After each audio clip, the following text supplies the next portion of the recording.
इस तरह से मेरे पास 3 गोडाउन्स हैं, 3 वेयर हाउसेज मैंने बना रखे हैं, वेयर हाउस या गोडाउन। अब मैं आता हूँ इसके बाद, सबसे पहले मैं सप्लायर में आता हूँ। मेगा स्टोर के पास जनरली 2 सप्लायर ही होते हैं, एक पतंजलि और एक दिव्या। तीसरा कोई सप्लायर होता नहीं है जनरली, ठीक है ना। मतलब 90% केसेस में तीसरा कोई सप्लायर नहीं होता है। तो बेसिकली हमको 2 सप्लायर बना के रखने हैं। ये हमने आपके लिए सभी मेगा स्टोर्स में 2 सप्लायर ऑटोमेटिक ही क्रिएट कर दिए हैं, सो दैट आपको 99.99% कोई चीज़ें क्रिएट ना करनी पड़े।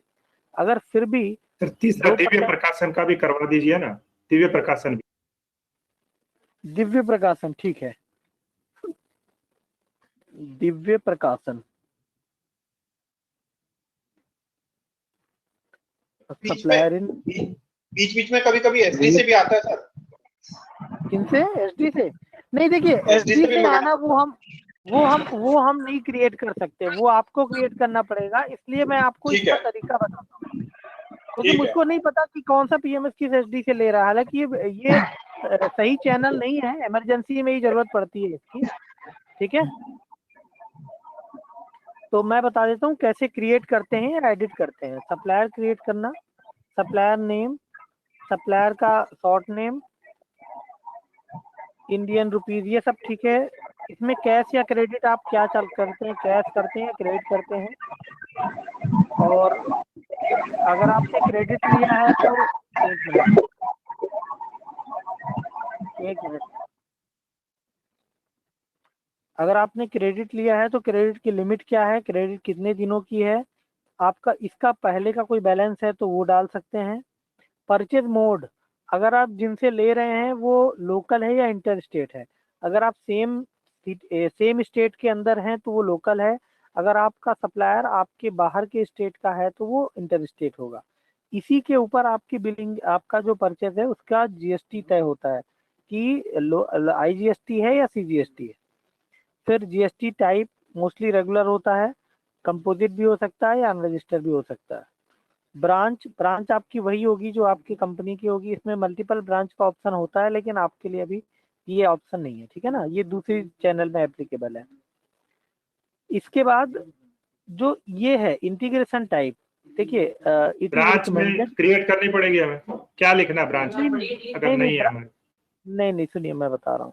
ब्रांच किसी भी, अभी हमने ब्रांच का ऑप्शन दिया नहीं है, इसलिए सिर्फ एक ही ब्रांच है।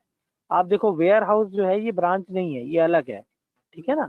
तो जब ब्रांच का ऑप्शन देंगे तब इसमें मल्टीपल ब्रांच का ऑप्शन, अभी ब्रांच की जरूरत इस चैनल में होती ही नहीं है हमारे हिसाब से, ठीक है ना। इंटीग्रेशन टाइप जो है वो सैप, सीएसबी, ईडीआई, एचटीएमएल। देखिए इसमें इंटीग्रेशन टाइप हर कंडीशन में ईडीआई होता है, लेकिन आप जो सप्लायर बना रहे हैं तो या तो वो सैप होगा या वो सीएसबी होगा। मैं अभी भी आपको रिकमेंड कर रहा हूँ कि सप्लायर क्रिएशन आप खुद से मत करिए, ठीक है ना। बस मैं आपकी जानकारी के लिए इसको बता रहा हूँ, क्योंकि हम आपको ज़्यादातर सप्लायर आपको हम क्रिएट करके दे ही रहे हैं, ठीक है ना। फिर भी अगर आपको 1-8% केसेस में ज़रूरत पड़े तो आप कैसे क्रिएट करेंगे?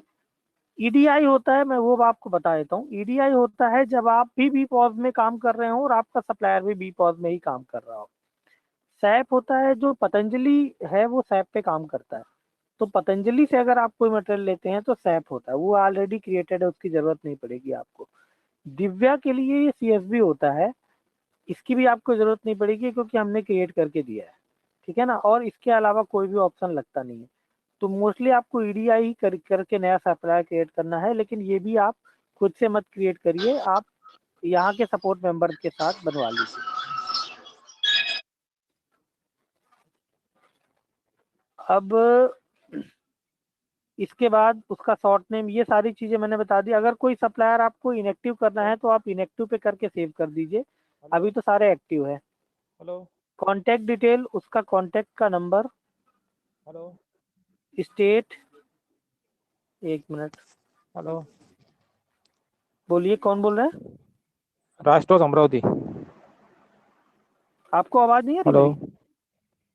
अभी आ रही सर, आपको आवाज आ रही है? हाँ तो बस अभी ठीक आ है। रही अभी। कुछ मेरे को आपके अभी स्पीकर सिर्फ में प्रॉब्लम इसमें है। बिलिंग फॉर्मेट है। हेलो, हाँ जी,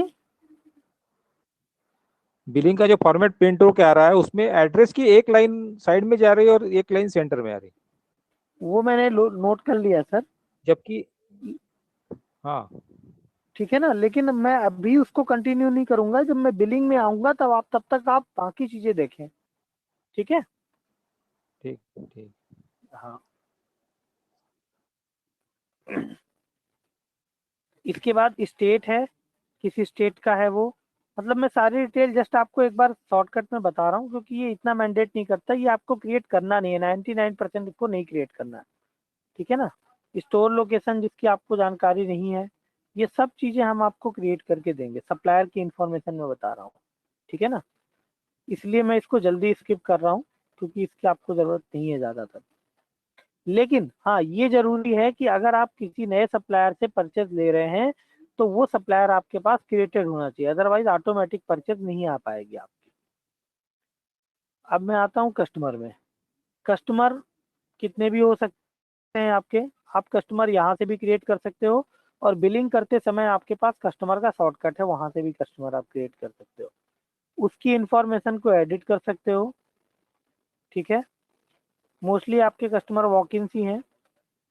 हेलो। फिर हाँ हेलो। जी मैंने PMS 359 से बोल रही हूँ। मैं मेरे जी। पास के जो एचडी हैं अभी अप्रैल में ही उनसे परचेज किया था और एक सप्लायर क्रिएट की, बट उसमें परचेज बिल फीड करते मैनुअली तो नहीं हो रहा है। हम्म। हमने परचेज नहीं कर तो लिया ऑलरेडी। आप मैनुअली परचेज कर रहे हो, एसडी का नाम क्या है? अदिति एंटरप्राइजेस। मैं अभी परचेज में जब आऊंगा, अभी मैं इसको स्किप कर रहा हूँ, परचेज में आऊंगा तो मैं आपको प्रोसेस बताता हूँ, उस समय मैं आपका डोमेन ओपन कर लूंगा, आप मुझको याद दे रहना। ठीक है ना। ओके ओके, थैंक तो डेमो मैं आपके डोमेन पे ही कर दूंगा। ठीक है ना। यू। हाँ जी हाँ जी। PMS 353 ना, 359 PMS 98। 359। ठीक है, मैं अभी वहां पर जब आऊंगा तो आपसे कनेक्ट करता हूँ, आप लाइन पे ही रहना। ठीक है ना। हाँ जी। इसके बाद एड्रेस है, स्टेट है, address to city, postal code, mobile number जरूरी है डालना।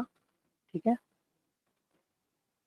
GST नंबर, ये मोस्टली इन सब की जरूरत नहीं, क्योंकि आपके कस्टमर जो है वो कंज्यूमर है, तो कंज्यूमर की बहुत कम इंफॉर्मेशन से आपका काम चल जाता है। ठीक है ना, तो सारी चीजें मैंडेटरी नहीं है। अब मैं आता हूँ ट्रांसपोर्टर, इसकी भी जरूरत नहीं है, अगर आप कभी परचेज रिटर्न या कोई मटेरियल आप खुद सेंड करने वाले हो तो ट्रांसपोर्टर की जरूरत पड़ती है। और सर इसके हाँ जी।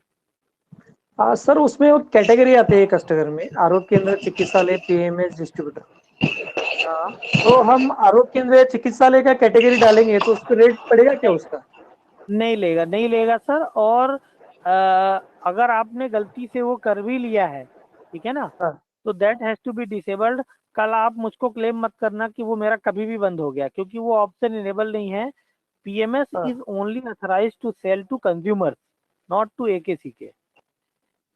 सर ऑथराइज करके आइदर, जो जो हमारे अगर सेल्स आपको कोऑर्डिनेटर। ऑथराइजेशन है, अगर आपको ऑथराइजेशन है तो हाँ। आपके डोमेन पे हम बैकएंड से एक्टिवेट करेंगे। अभी चूंकि नया डोमेन है, अभी हमने बहुत अभी आपको डोमेन पे बहुत सारी ऐसी चीजें हैं जो ओपन है, लेकिन वो बंद हम करेंगे तो आप, मतलब वो चीजें आप करना जो आपको अथराइज हो, that is not authorise to you. जब तक आपके पास रिटर्न अप्रूवल नहीं है तब तक आप वो चीजें मत करना। ठीक है ना। ठीक है। इसके बाद मैं आता हूँ ट्रांसपोर्टर। ट्रांसपोर्टर की जरूरत आपको तब पड़ती है जब आप ई-वे बिल बनाते हो, मोस्टली परचेज रिटर्न में या फिर स्टॉक ट्रांसफर में करते हो, क्योंकि सेल आपका B2B नहीं होता है। Item price change either it is not recommended, ये रिकमेंडेड तो नहीं है कि आप प्राइस को यहाँ से चेंज करो। क्यों नहीं है वो मैं बताता हूँ उसका लॉजिक। या तो आपने ओपनिंग चढ़ाते समय सही MRP डाली है, item price change basically MRP change है वो, या फिर आपने परचेज करी है तो भी आपका सही MRP आएगा, क्योंकि आपने ऑटोमेटिक परचेज करी होगी या मैनुअल करी होगी। दोनों ही कंडीशन में इट इज एक्सपेक्टेड कि आपने MRP गलत नहीं डाली है। तो अगर आपके स्टॉक में कोई भी आइटम गलत MRP का नहीं है तो इसकी आपको जरूरत पड़ेगी ही नहीं, आइटम प्राइस चेंज की जरूरत आपको नहीं पड़ेगी। आइटम प्राइस चेंज पे सर आप पड़ेगी, MRP, इसमें 4-5 आइटम है, पतंजलि की 4-5 आइटमें हैं जो उसमें आती है, बॉक्स में आती है और 1 पीस लिखा हुआ होता है, तो उस टाइम हमें जरूरत पड़ेगी। बॉक्स में आती है और सर हाँ, ऐसे बहुत बार बॉक्स सर बल्क ऐसा में भी आती है और होता है 1 क्वांटिटी लिखती है। एक मिनट, एक एक करके बोलिए सर, एक एक करके हाँ सर, बताइए। जैसे ये आपने बोल रहा हूँ फेस सर, वॉश नीम का, सर 1 मिनट बात सुनिए मेरी। हाँ। जैसे फेस वॉश नीम 10 रुपए वाला आता है, वो 36 बॉक्स का एक डब्बा आता है, उसको 1 पीस हाँ। लिखते हैं, उसको हमें कन्वर्ट करना होता है। ऐसे हार्ड बॉइल कैंडी आती है, वो भी कन्वर्ट करनी होती है। तो ऐसी 4-5 आइटमें हैं जो कन्वर्ट करनी होती हैं जब हमें प्राइस चेंज करनी पड़ती है। ओके, तो देखिए मैंने वही बोला है कि ये बहुत इमरजेंसी केसेस में ये दिया हुआ है हमने, लेकिन ये हर केस के लिए, जैसे आपने बोला कि बहुत नोन केस है, आपको पता है कि मेरे को किन चीजों में करना पड़ता है, ठीक है ना, वो आपको नोन है। लेकिन ऐसा ना हो कि इसका हमने एक फीचर दिया उसको करने के लिए, तो उसका लोग दुरुपयोग करने लगे और उसको हर जगह कभी भी प्लस कर दिया, कभी माइनस कर दिया, ये ना करें। क्योंकि इसमें होता क्या है कि सब हर चीज की टैगिंग है। अगर आपने कोई चीज गलत कर दी गलती से, फिर वो चीज सुधर नहीं सकती, क्योंकि वो पूरे के पूरे इन्वेंट्री को इफेक्ट करता है। इसलिए मैं बोल रहा हूँ, और आपके परचेज अलग रेट पे होंगे, इसलिए भी ये जरूरी है, ठीक है ना। फिर भी मैं आपको तरीका बताता हूँ। पतंजलि से भी बिलिंग होती है जिसमें एमआरपी का डिफरेंस होता है, तो हम लोगों को सही एमआरपी पे बिल होता है। देखिए, पर एमआरपी पे जो गलत एमआरपी पे बिल अगर हुआ है, देखिए पहली चीज तो वो होना नहीं चाहिए, और आपको वो चीज को होता है सर, एक्सेप्ट नहीं करना रेगुलरली चाहिए। होता है भैया। नहीं, आपके पास बिल आया तो बिल को आपको इंपोर्ट करना ही पड़ेगा ना सेल करने के लिए, एक मिनट, और ऐसी गलतियां होती रहती है। एक मिनट म्यूट करिए पहले।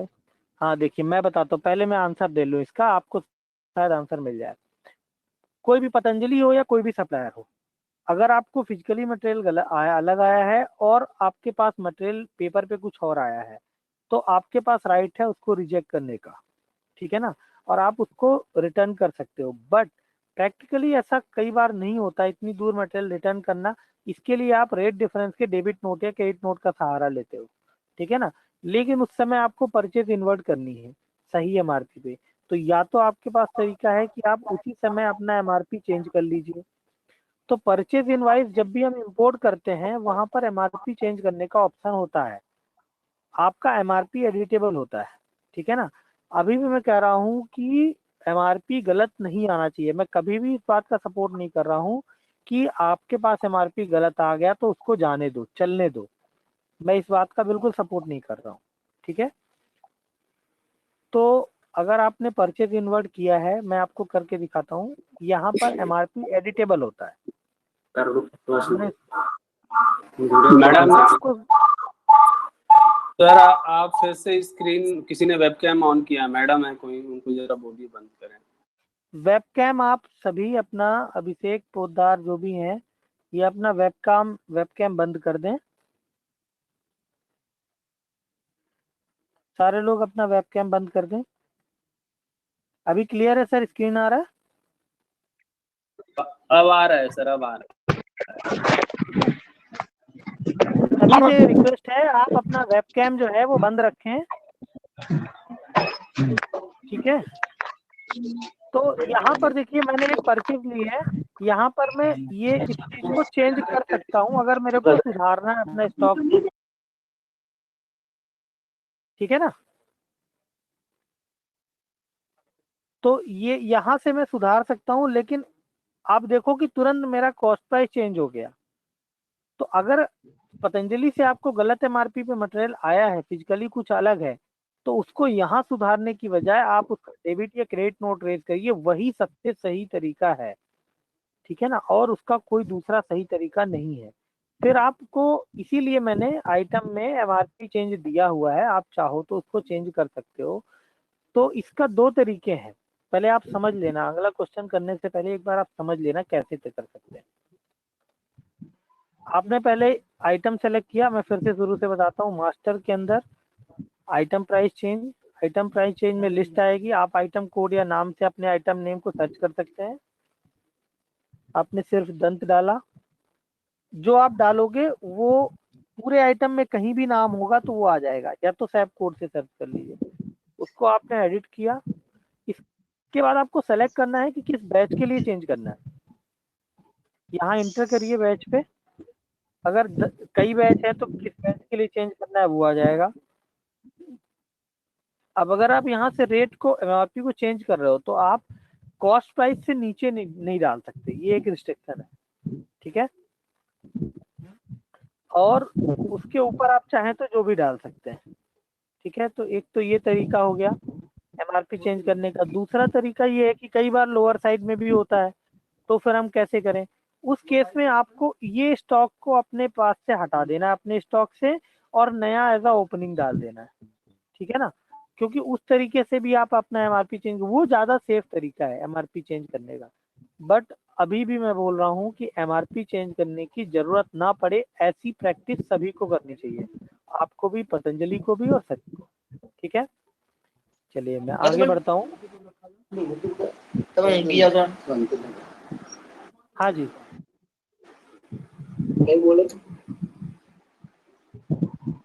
इस पे कोई क्वेश्चन है तो बता दीजिए।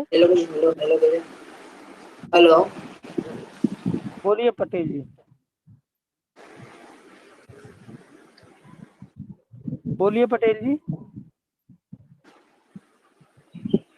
सर पतंजलि में तो रेट प्रॉब्लम आती है, कुछ चीजें ऐसी हैं पल्सेस वगैरह जिसमें कि रेगुलर प्रॉब्लम है, और आपको कस्टमर को हमेशा करेक्ट प्राइस पे देना है।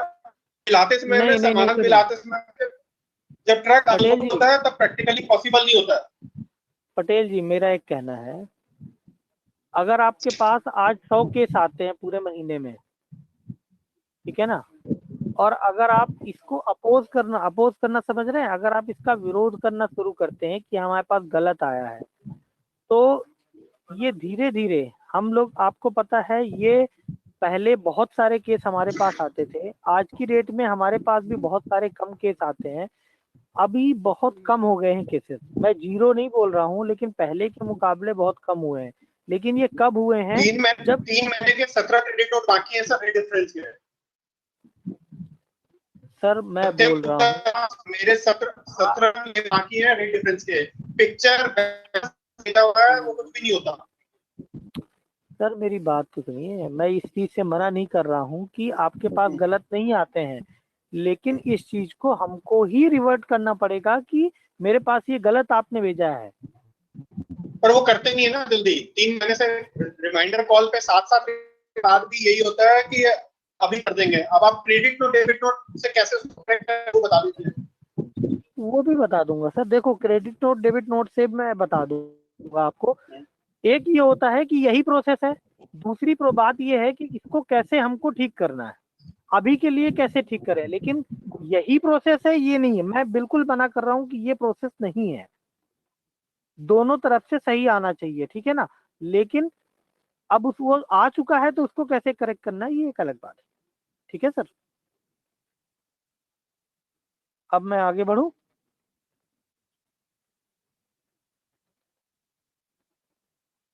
ठीक है, टेंडर है। टेंडर में आप टेंडर क्या है पहले ये समझ लीजिए। टेंडर वो है जो आप cash, card, wallet, axis bank, Paytm बनाते हैं। स्वदेशी समृद्धि कार्ड भी एक टेंडर है। जब आप किसी का पेमेंट लेते हैं तो जो मोड ऑफ पेमेंट होता है वही है टेंडर, ठीक है ना। Mode of payment is tender. तो देखिए हमने कई सारे बना रखे हैं, एक और नया बना के देखते हैं। जैसे मोबी क्लिक करके है, वो मैं बनाता हूँ, MOBI, मोबी क्लिक। ये किसके अंदर जाएगा? इसका वॉलेट है, ये एक वॉलेट है। ये मैनुअल रहेगा कि किसी से इंटीग्रेटेड रहेगा, ठीक है ना, ये लिखते हैं। तो ये मैनुअल रहेगा। और स्टेटस क्या है, जितने हमने बना रखे हैं वो एक्टिव रहेगा या नॉन एक्टिव रहेगा। तो हम एडिट भी कर सकते हैं किसी बने हुए को, या हम नया बना सकते हैं। तो ये जो ये है, या तो वो कार्ड होगा कोई टेंडर, या तो वो कूपन होगा, या तो वॉलेट होगा, या समृद्धि कार्ड होगा। अगर इसके अलावा भी कोई टाइप होता है तो आप बताइए, मैं उसको अपनी रिक्वायरमेंट में नोट करूं। एक एक करके प्लीज। हेलो, यूपीआई से भी होता है सर, लेकिन वो तो हो जाएगा। पर ये टेंडर में सर ये कार्ड वगैरह में इतना इंफॉर्मेशन भरना पड़ता है, टाइम मुश्किल होता है। टेंडर में जो इंफॉर्मेशन भरना पड़ता है वो क्या क्या है? सर जैसे कार्ड पे कार्ड नंबर भरना, कार्ड का नेम भरना, ये सबसे क्या टाइम बहुत किल होता है, क्योंकि हम लोग को जरूरत नहीं है। ठीक है, वो मैंने टेंडर बात कर टाइम रखी है। हाँ, वो उसको हटाने का, उसको ऑप्शनल करने के लिए मैंने ऑलरेडी रिक्वेस्ट दे रखी है। बस मुश्किल 1 से 2 दिन में वो हो जाएगा। ठीक है ना? Thank you. और इसके अलावा कोई टाइप ऑफ टेंडर है आपके पास में? कार्ड, कूपन, वॉलेट या समृद्धि कार्ड को मैंने अलग रखा है तो? सर समृद्धि कार्ड के केस में कई बार कस्टमर का कार्ड में बैलेंस होता है 25-50 रुपए का चक्कर होता है, तो वो मॉडिफाई नहीं करने देता। समृद्धि कार्ड के केस में फिर से बताइए। समृद्धि कार्ड से अगर मान लीजिए किसी ने बोला 1760 रुपए की पेमेंट है और कार्ड में बैलेंस ही 1660 रुपए है, तो 100 रुपया हमने अगर उसको सेव करके कर दिया, जब तक कि वो कार्ड से कमीशन हो रहा है, तो वो बिल को मॉडिफाई करने नहीं देता। 100 रुपए कैश में वापस 1660 कार्ड में और 100 रुपए कैश में करने नहीं दे रहा। मतलब आप ये बोल रहे हैं कि एक ही बिल में आप मल्टीपल टेंडर की बात कर रहे हो? हाँ, स्पेशली समृद्धि में, बाकी में करने दे रहा है। अच्छा, बाकियों में करने दे रहा है, समृद्धि के कार्ड का इस केस में नहीं करने दे रहा है। 1 मिनट होल्ड करें सर, 1 मिनट होल्ड करें।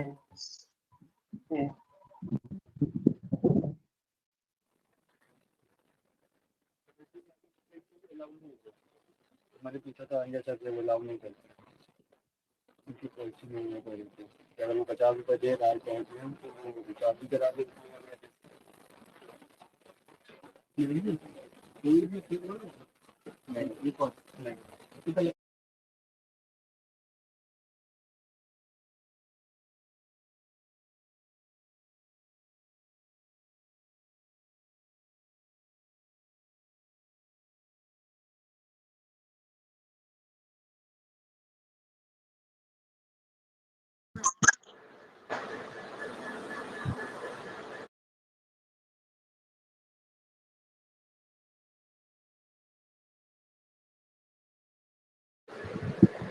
हेलो,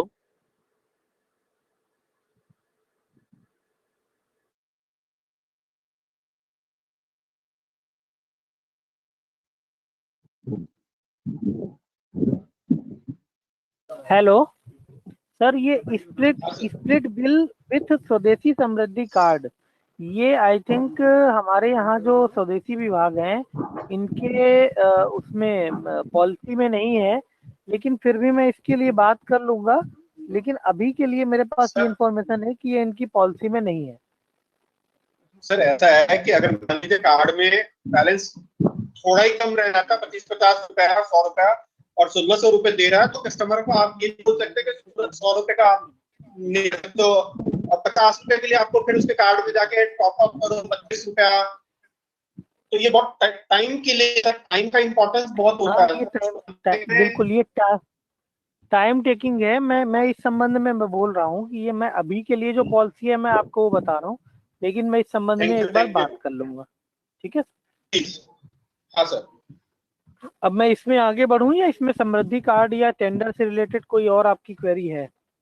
नहीं है सर, थैंक यू। ठीक है,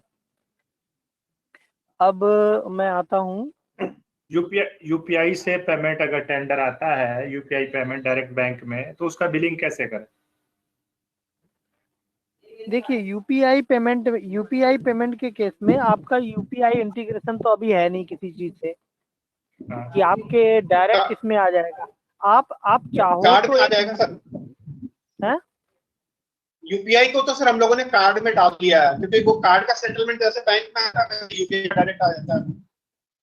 हाँ, नहीं, पर उसका रिकॉर्ड नहीं देखिए मिलेगा ना कि डायरेक्ट यूपीआई से कितना पेमेंट आया। देखिए मैं बता रहा हूँ। अगर कोई बंदा आपके यूपीआई आईडी, एक आपका यूपीआई आईडी होगा, आपके यूपीआई आईडी पे पेमेंट करता है तो डायरेक्टली आपका पेमेंट इससे इंटीग्रेटेड हो जाए, ऐसा ऑप्शन नहीं है इसमें। ठीक है ना?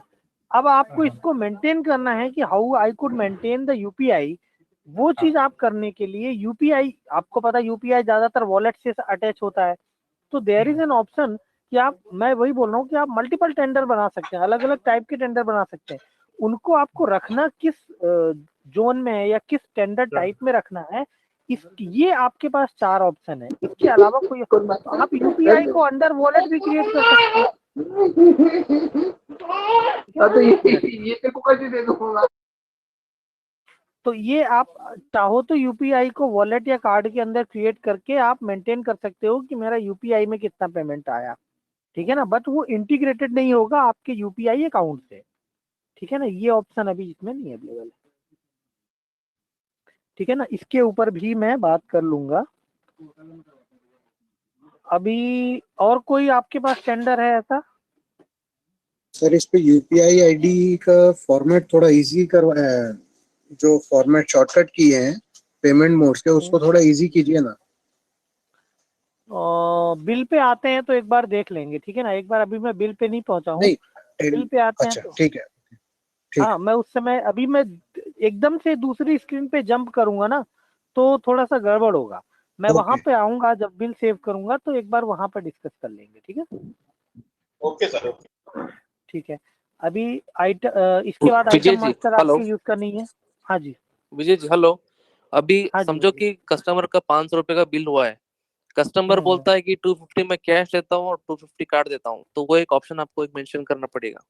नहीं, वो है, वो अभी इसी के बारे में बात चल रही थी, वो ऑप्शन अवेलेबल है, बट वो समृद्धि कार्ड के साथ अवेलेबल नहीं है, अदर कार्ड के साथ सर कैश अवेलेबल है। कार्ड तो लेता है, कैश और कैश कार्ड तो और ले रहा कार्ड है ले सर। लेता है, आप आधा पेमेंट कैश में डालिए, आधा पेमेंट कार्ड में डालिए, वो ले रहा है, लेकिन ये समृद्धि कार्ड के साथ नहीं, क्योंकि हमारी पॉलिसी में नहीं है, ठीक है ना, उसके लिए मैं बात करूंगा अभी, ठीक है, जो संभव हो सकता है। फिर हम बात करते हैं, मास्टर मेरा कंप्लीट हो गया, अभी मैं ट्रांजेक्शन्स में आता हूँ। सेल ऑर्डर, सेल ऑर्डर की मोस्टली मुझको ज़रूरत नहीं होती है, क्योंकि ये सिर्फ काम आता है एसडी में या तो डिस्ट्रीब्यूटर में, आपके चैनल पे इसकी ज़रूरत नहीं है, अगर आप B2B बिल नहीं कर रहे हैं तो इसकी ज़रूरत नहीं, ठीक है, तो मैं इसको सीधे स्किप कर रहा हूँ क्योंकि 99% केसेस में इसकी ज़रूरत नहीं है आपको।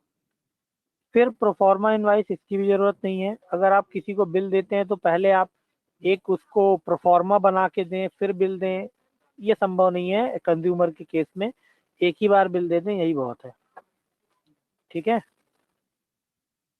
फाइनली आपके जो सबसे अधिक यूज होने वाली स्क्रीन है वो है सेल इनवाइस। मैं इसमें, अच्छा, सेल इनवाइस में आने के पहले मैं, अगर सेल के ट्रांजेक्शन से पहले मैं परचेज आपको बता दूं, दैट इज माय चॉइस कि मैं क्या बता दूं पहले, तो वो थोड़ा मेरे लिए ज़्यादा बेटर होगा, क्योंकि स्टॉक पहले परचेज से आता है, ठीक है ना, तो मैं पहले परचेज पे आता हूँ। परचेज ऑर्डर ये है, ये जरूरत होती है सभी को, सारे पीएमएस को जरूरत है। कैसे करते हैं इसके तरीके मैं बताता हूँ। परचेज ऑर्डर पे आने के बाद सबसे पहले आपको सप्लायर सेलेक्ट करना है, कौन होगा, आप दिव्या से ले रहे हो या पाल से ले रहे हो, ठीक है। इसके बाद एज पर मास्टर आपका क्रेडिट, कितना क्रेडिट डेज है, सारी चीजें आपके पास आ जाती है। अब कौन कौन से आइटम डालने हैं, इसके लिए आप आइटम सेलेक्ट करो, आपको उसी समय स्टॉक दिखा रहा है किस आइटम का कितना स्टॉक अवेलेबल है कितना नहीं है। लेकिन एक तरीका ये है, दूसरा तरीका और है, आपको मैनुअली सेलेक्ट करने का तरीका हमेशा ओपन है, ठीक है। दूसरा तरीका है कंट्रोल बटन प्रेस करिए और इंपोर्ट पीओ, एक दूसरी स्क्रीन ओपन होगी जहां से आप पीओ एक्सेल के थ्रू अपलोड कर सकते हो। जनरली सारे पीएमएस इसी फॉर्मेट को यूज करते हैं, क्योंकि उनको बल्क में ऑर्डर लगाने होते हैं। सैंपल टेम्पलेट आपको बताता है कि किस फॉर्मेट में आपको ऑर्डर लगाना है। सर इसमें सबसे बड़ा चैलेंज है कि एक एक आइटम का सर 10-10, 12-12 आता नाम। ट्रेडिशनल होल व्हीट आटा 5 kg के 5 कोड आते हैं, दैट इज वेरी ट्रबलसम। एक मिनट रुकिए, आप ट्रेडिशनल आटे पे आए सर। हाँ मैं वही कर रहा हूँ सर।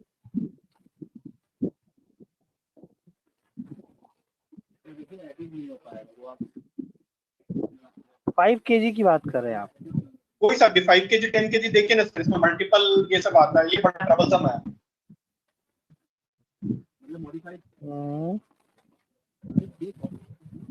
इसमें बहुत आप ये बोल ऐसे रहे हैं हाउस ईस्ट वेस्ट। अब इसमें कौन सा आप गलत भर देंगे तो आपका सामान ही नहीं आएगा। देखिए तो इसका एक ही तरीका है, सुनिए इसका एक ही तरीका है कि आप किसी भी कोड पे ऑर्डर लगाएं, आपका ऑर्डर हमेशा सही कोड पे लगे। सर कई एक बार नहीं आता है। सुनिए सुनिए सुनिए सर, मुझको अपनी बात कंप्लीट करने दीजिए, आपका आंसर मिल जाएगा, ठीक है ना। आप किसी भी कोड पे ऑर्डर लगाएं, अगर चार कोड हैं एक आइटम के और चारों कोड का एक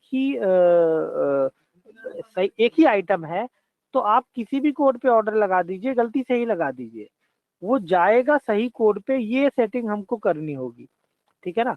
अब मैं बताता हूँ, ये फीचर ऑलरेडी शुरुआत अगर आपने 1 अप्रैल से बीपॉस चालू किया था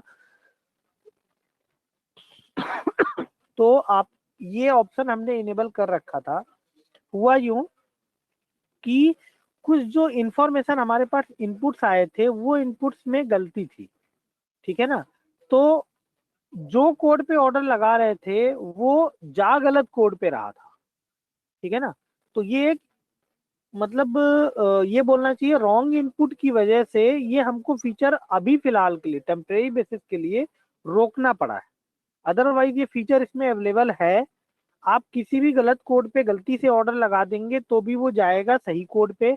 ऑलरेडी ये कुछ अभी 10 तारीख 12 तारीख तक ये काम भी कर रहा था, लेकिन कुछ इनपुट गलत होने की वजह से हमको इसको फिलहाल के लिए डिसेबल करना पड़ा। जैसे ही हमको सही इनपुट मिलते हैं मैं इसको इनेबल कर दूंगा। इसके बाद आप किसी भी कोड पे ऑर्डर लगाइए, आपका सही कोड पे ही ऑर्डर जाएगा और आपका कोई भी ऑर्डर रिजेक्ट नहीं होगा, ठीक है ना। ये मैं आपको बता रहा हूँ, ये फीचर ऑलरेडी अवेलेबल है। अच्छा, अभी के लिए आपको ये देखना चाहिए कि किसमें मेरा स्टॉक अवेलेबल है। देखिए ये चारों मैंने ले लिए, अब मेरा स्टॉक ये मैंने फीचर अभी बाद में, ये गो फ्रूगल में फीचर नहीं था। गो फ्रूगल में ये फीचर भी नहीं था कि मैं वर्टिकल के हिसाब से सेलेक्ट कर सकूं। जैसे मान लीजिए आपने ट्रेडिशनल वाला बोला ना, अब मुझको आटे का ऑर्डर लगाना है तो डेफिनेटली मैं एक बार में सारे आटे का ऑर्डर लगाऊंगा, क्योंकि मेरे दिमाग में आटा एक बार में ही आएगा ना। तो मैंने आटा एक बार में सेलेक्ट कर लिया। मुझको आउट ऑफ 2000 आइटमों में से कुछ गिनती क्यूज जो है आटे के वो आ जाएंगे और जिसमें उनमें कितना कितना स्टॉक पड़ा हुआ है वो दिखाई देगा। तो ऑर्डर लगाते समय ये भी पता चलेगा कि किसका कम स्टॉक है, किसका जीरो है, तो मुझको किस पे लगाना है। साथ में आप उस समय ये भी देखिए कि जिसमें स्टॉक अवेलेबल हो, मतलब उसी में मेरा ट्रांजेक्शन, वही मेरा एक्टिव कोड है, तो आप उसी के सामने क्वांटिटी पे डालिए। जैसे मान लीजिए मैंने इसके सामने 50 डाल दिया और ये है जिसके सामने मैंने 100 डाल दिया, ठीक है ना। अब मैंने इसको सेव कर दिया, ठीक है। जस्ट मैं सैंपल के लिए 2 ले रहा हूँ। मुझको सारे के सारे आइटम को हटाने की जरूरत नहीं है, कोई फिल्टर वो लगा के रखने की जरूरत नहीं है, बस यही फॉर्मेट है। स्टॉक भी यही दिख रहा है, क्वांटिटी भी यही दिख रहा है। अगर आपको वो क्वांटिटी कार्टन में लगानी है, पीसेज में नहीं लगानी, कई लोग बोलते हैं कि मुझको कार्टन में ही लगाना है, तो आप यहाँ पर 10 और इसको CAR कर दीजिए, CAR। समझिए आपको सारे के सारे आइटम के ऑर्डर हमेशा कार्टन में ही लगाने होते हैं। तो मैंने एक बार में सबको सेलेक्ट किया और पूरे के पूरे आइटम को CAR कर दिया, पूरी क्वांटिटी को ही CAR कर दिया और फिर मैंने इस फाइल को सेव कर दिया। ये फाइल जनरली डाउनलोड फोल्डर में होगी, PO सैंपल 13। अब मैं क्या करूंगा, ब्राउज में जाता हूँ, उसको ढूंढता हूँ और डाउनलोड में ये मैंने उस फाइल को सेलेक्ट कर लिया जो मैंने ढूंढ के रखी थी, जिसमें मैंने क्वांटिटी डाली। अब मैं अपलोड करता हूँ। देखिए सारी की सारी क्वांटिटी मेरी कार्टन में आ गई और जिसमें मैंने क्वांटिटी डाली थी सिर्फ उसको ही सिस्टम ने पिक किया, जिसको मैंने नहीं डाला था उसको सिस्टम ने अपने आप स्किप कर दिया। तो इसमें आप 200 आइटम 250 आइटम एक साथ ऑर्डर लगाइए, 100 आइटम लगाइए, कोई प्रॉब्लम नहीं है बस। और आपको स्टॉक भी अब मिल रहा है आपके एक्सेल फाइल पे, ठीक है ना। तो ये बहुत इजी कर दिया है हमने। इस फॉर्मेट में आपका वर्टिकल भी आ रहा है, ब्रांड भी आ रहा है, आइटम कोड भी डले हुए हैं, आपको कहीं से उठा के कॉपी पेस्ट नहीं करना है, सिर्फ आप क्वांटिटी डालिए, उसमें डालिए जिसका स्टॉक अवेलेबल ना हो या कम हो, ठीक है, उसके हिसाब से, नथिंग एल्स, ठीक है। इस पीओ अपलोड में देखिए यही सबसे बड़े पेन पॉइंट होते हैं। अगर आप मुझको दोबारा से बोलेंगे कि बता दीजिए तो मैं दोबारा से बताने के लिए तैयार। जिसको भी ना समझ में आया हो ये प्रोसेस, सर प्लीज एक बार दोबारा से बता दो प्लीज। मैं दोबारा बता देता हूँ। सबसे पहले मैं ट्रांजेक्शन में हूँ, परचेज ऑर्डर में हूँ। मैंने परचेज ऑर्डर का स्क्रीन सेलेक्ट किया। रीसेट बटन में इसलिए कर रहा हूँ कि कोई हो सकता है मैंने पुराना ट्रांजेक्शन ना सेलेक्ट कर रखा हो। सबसे पहले मुझको सप्लायर सेलेक्ट करना है।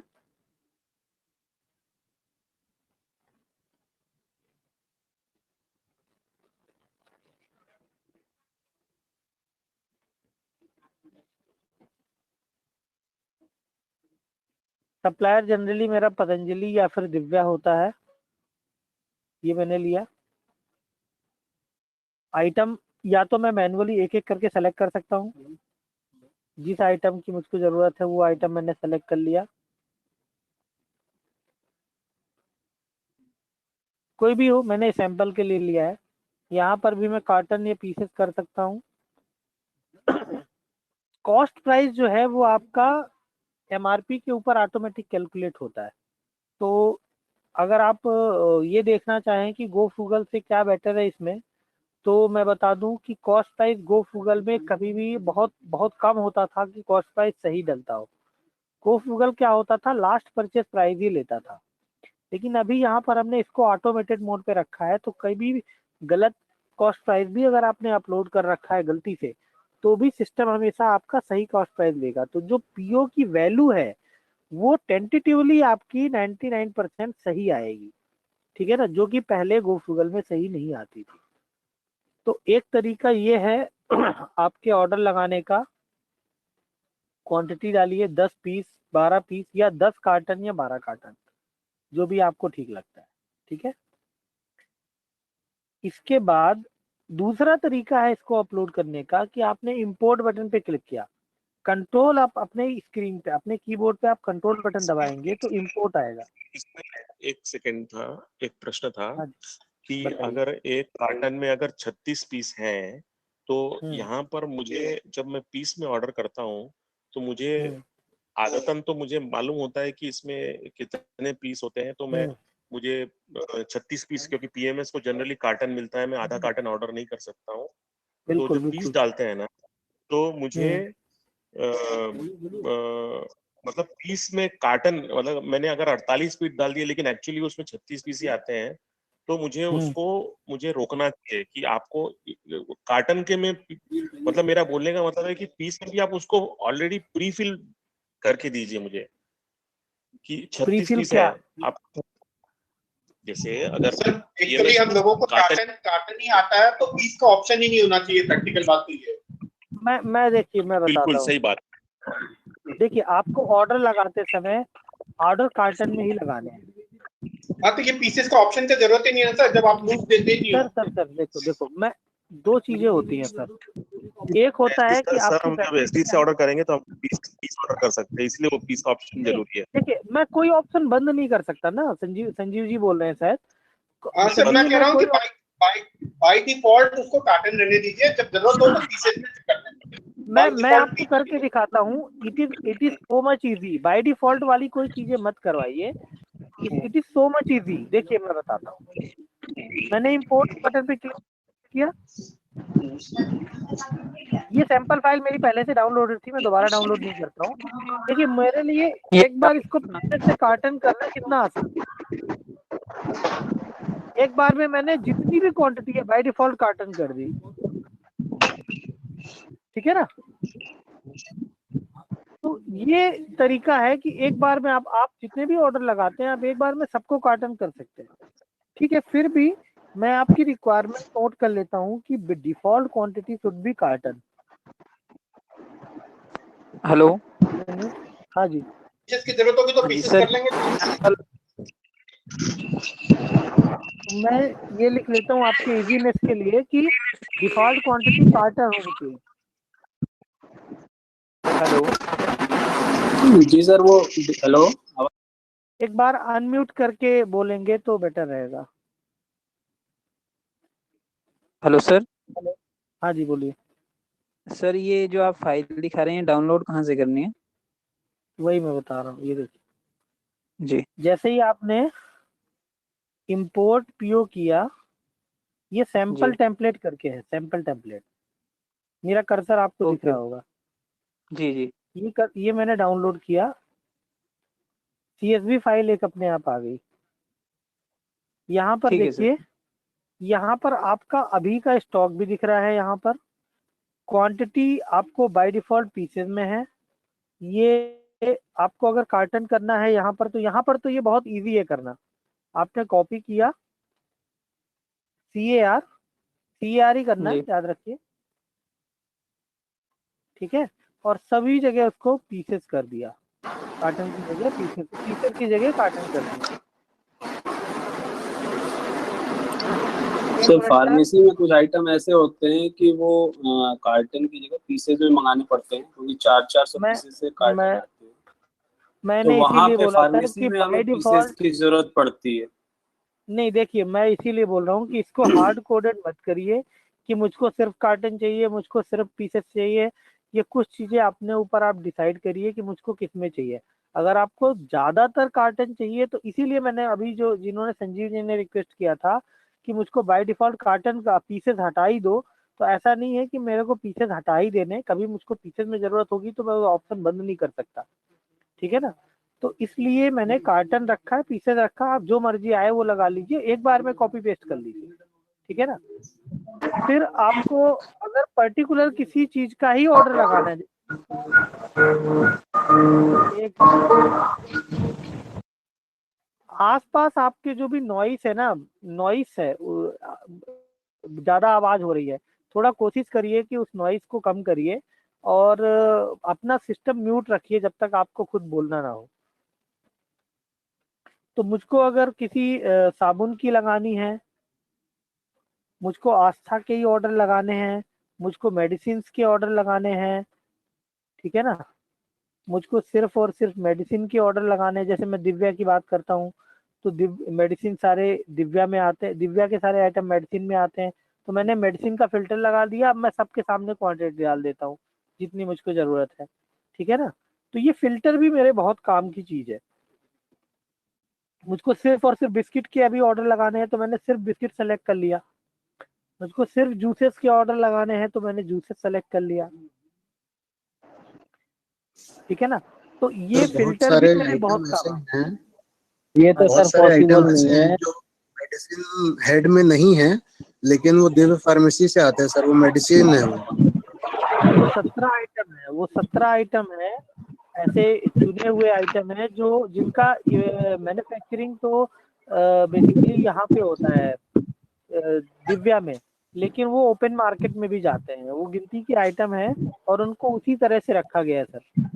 तो अभी फिलहाल चेंज नहीं कर सकते हम। ये जो तो सर फॉर्मेट है वो ना, हर बार के लिए प्रॉब्लम है ना सर, वो हर बार उसको चेंज करना पड़ेगा। नहीं सर, जैसे चेंज आपने नहीं बताया करना। फिल्टर से, तो वो तो बढ़िया है, लेकिन वो जो आइटम है उनको बार बार जो है वो मेडिसिन में डालना पड़ेगा हर बार। नहीं, आपको डालना नहीं है, देखिए आपको सिर्फ याद रखना है क्योंकि वो गिनती के आइटम है, वो सारे आइटम नहीं है। वो उनको हम मेडिसिन 2 किसी बना वजह दीजिए ना सर, मेडिसिन पाल कर दीजिए। सर देखिए एक ही दिन हाँ, का उसको काम या है, अगर ये आयुर्वेदिक मेडिसिन उसको नाम दे दीजिए। नहीं नहीं नहीं सर, अगर उसको किया जा ये सकता ऑप्शन तो में अभी लिख के तक रख कर लीजिए देते। सर। सर चलिए मेरी इसको एक बात सजेशन समझिए, में लिख के रख लीजिए। मैं सजेशन में रखता हूँ, अगर वो किया जा सकता तो एक दिन में ही कर देते। आप एग्जाम्पल के लिए बताइए।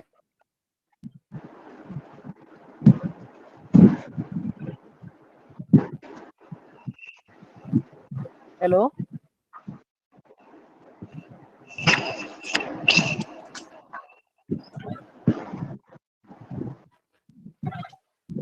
सर ठीक है प्लीज ना। आप यस आगे विजय जी बोलिए। हाँ मैं आगे बढ़ता हूँ। तो ये क्वांटिटी डालने के बाद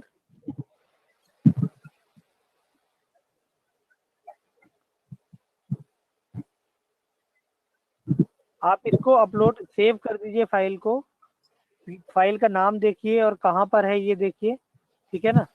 पीओ फाइल जनरली ये डाउनलोड फोल्डर पे आती है, और उसके बाद ब्राउज बटन पे क्लिक करना है। याद रखिए ब्राउज बटन पे क्लिक करना है और फाइल को सेलेक्ट करना है। देखिए मेरे पास ये डाउनलोड में डाउनलोड होती है, ठीक है ना। इसके बाद अपलोड करना है फाइल को। होगा क्या, जिन आइटमों में आपने क्वांटिटी डाली है सिर्फ उतने ही आइटम अपलोड होंगे, उसके अलावा कोई नहीं होंगे। जो यूनिट आपने वहां पर डाल रखी है उसी यूनिट में अपलोड होगा, ठीक है ना। CAR है कार्टन के लिए और PCS जो बाय डिफॉल्ट है वो पीसेस के लिए होता है, ठीक है ना। तो ये उसी तरह से अपलोड हो जाएंगे, ठीक है। इसके बाद आप सेव कर दीजिए। सिर्फ सेव करने से ऑर्डर नहीं जाएगा, मैं आपको बता रहा हूँ, सिर्फ सेव करने से ऑर्डर नहीं जाएगा, आपको परचेज ऑर्डर की डिलीवरी भी करनी पड़ेगी। अब ये किसकी जरूरत क्यों है, एक बार में ही क्यों नहीं चला जाता, क्योंकि हम जब ऑर्डर लगाते हैं तो जरूरी नहीं कि हमारा एक बार में ऑर्डर 100% फाइनल हो जाए। ह्यूमन प्रैक्टिस है, कभी कोई चीजें कम ज्यादा करनी पड़ती हैं, बाद में हमको याद आया कि हमको ये आइटम 2 आइटम और डालने थे या 4 आइटम कम करने थे। पीओ जब हमने बनाया तो देखा कि 87,000 का है और अभी मेरे पास 50,000 ही है, तो मैं क्या आइटम कम कर सकता हूँ, ये भी बाद में चेंज करना पड़ सकता है। तो ये जितने भी थोड़े छोटे छोटे चेंजेस है ना, वो आप पीओ डिलीवरी के पहले आप वो चेंजेस कर लीजिए, ठीक है ना। एक बार पीओ डिलीवरी हो जाएगा उसके बाद चेंजेस अलाउड नहीं होते, ठीक है। तो जब आप फाइनल चेंज कर लेते हैं तो पीओ डिलीवरी पे जाते हैं, और मैं कुछ पुराने पीओ ले लेता हूँ अगर हैं इसमें तो। ये देखिए कुछ पुराने पीओ हैं, इसको मैं अभी डिलीवर नहीं करूंगा क्योंकि सीधे ये पतंजलि में चले जाएंगे और ये टेस्टिंग डोमेन है।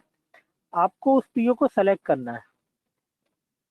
एक दिन में मोस्टली आप 2 या 3 पीओ 4 पीओ ही लगाते हैं, ठीक है। तो आप डेट वाइज उसको सेलेक्ट कर लीजिए और फाइनली डिलीवर पे क्लिक कर दीजिए। डिलीवर पे क्लिक करने के बाद पीओ आपका चला जाएगा, ठीक है ना। एक मेल भी चला जाएगा और उनके पास डायरेक्टली भी पीओ चला जाएगा। अब कई बार प्रॉब्लम ये आती थी गूगल में कि अगर एक बार पीओ चला गया तो दोबारा नहीं भेज सकते थे। मान लीजिए आपने मेल आईडी में कोई छोटी सी गलती कर रखी थी, बाद में आपको पता चला कि आपका पीओ गया ही नहीं, फिर क्या करें, फिर कुछ नहीं कर सकते थे। तो इसके लिए हमारे पास में ऑप्शन है पीओ डिलीवरी री डिलीवरी। अगर आपको प्रॉब्लम पता चल गई तो आपने वो प्रॉब्लम ठीक करी और फिर उसके बाद डिलीवर्ड पीओ जो पहले से ही जा चुके हैं वो पीओ कौन से हैं, ठीक है ना। मैंने लोड किया, शायद इसके पहले कोई पीओ टेस्टिंग डोमेन है, इसके पहले कोई पीओ भेजा नहीं है हमने। तो यहाँ पर उसी तरह से लिस्ट आ जाएगी जैसे अनडिलीवर्ड पीओ की थी, वैसे ही एक लिस्ट आ जाएगी बिल्कुल, और आप फिर से उसको डिलीवर कर सकते हैं वो चेंजेस के बाद में, ठीक है ना। तो ये एक तरीका पीओ, ये पीओ का प्रोसेस है, पीओ प्रोसेस कंप्लीट हो गया। इसमें आप कोई सर्च करना चाहते हैं तो वो भी कर सकते हैं, मतलब bill number, bill amount, PO number वगैरह, कस्टमर नेम। तो ये कुछ क्राइटेरिया, हालांकि इसकी जरूरत आपको 99% नहीं पड़ती। आप एक दिन में एक या 2 ही पीओ लगाते हैं, ठीक है, या ज़्यादा से ज़्यादा 4। तो ये एक तरीका हो गया, परचेज ऑर्डर हो गया। परचेज, अब मैं आता हूँ परचेज इनवाइस में। परचेज इनवाइस या इसको दूसरी भाषा में GRN भी बोलते हैं। परचेज इनवाइस करने का एक तरीका जो सभी हमेशा हर सिस्टम में ओपन होता है, आप बीपॉज यूज करें, गोफुगल यूज करें या आप कोई और सिस्टम अगर इसके पहले यूज कर रहे थे, तो एक तरीका तो हमारे पास हमेशा अवेलेबल है, वो है मैनुअली परचेज चढ़ाने का।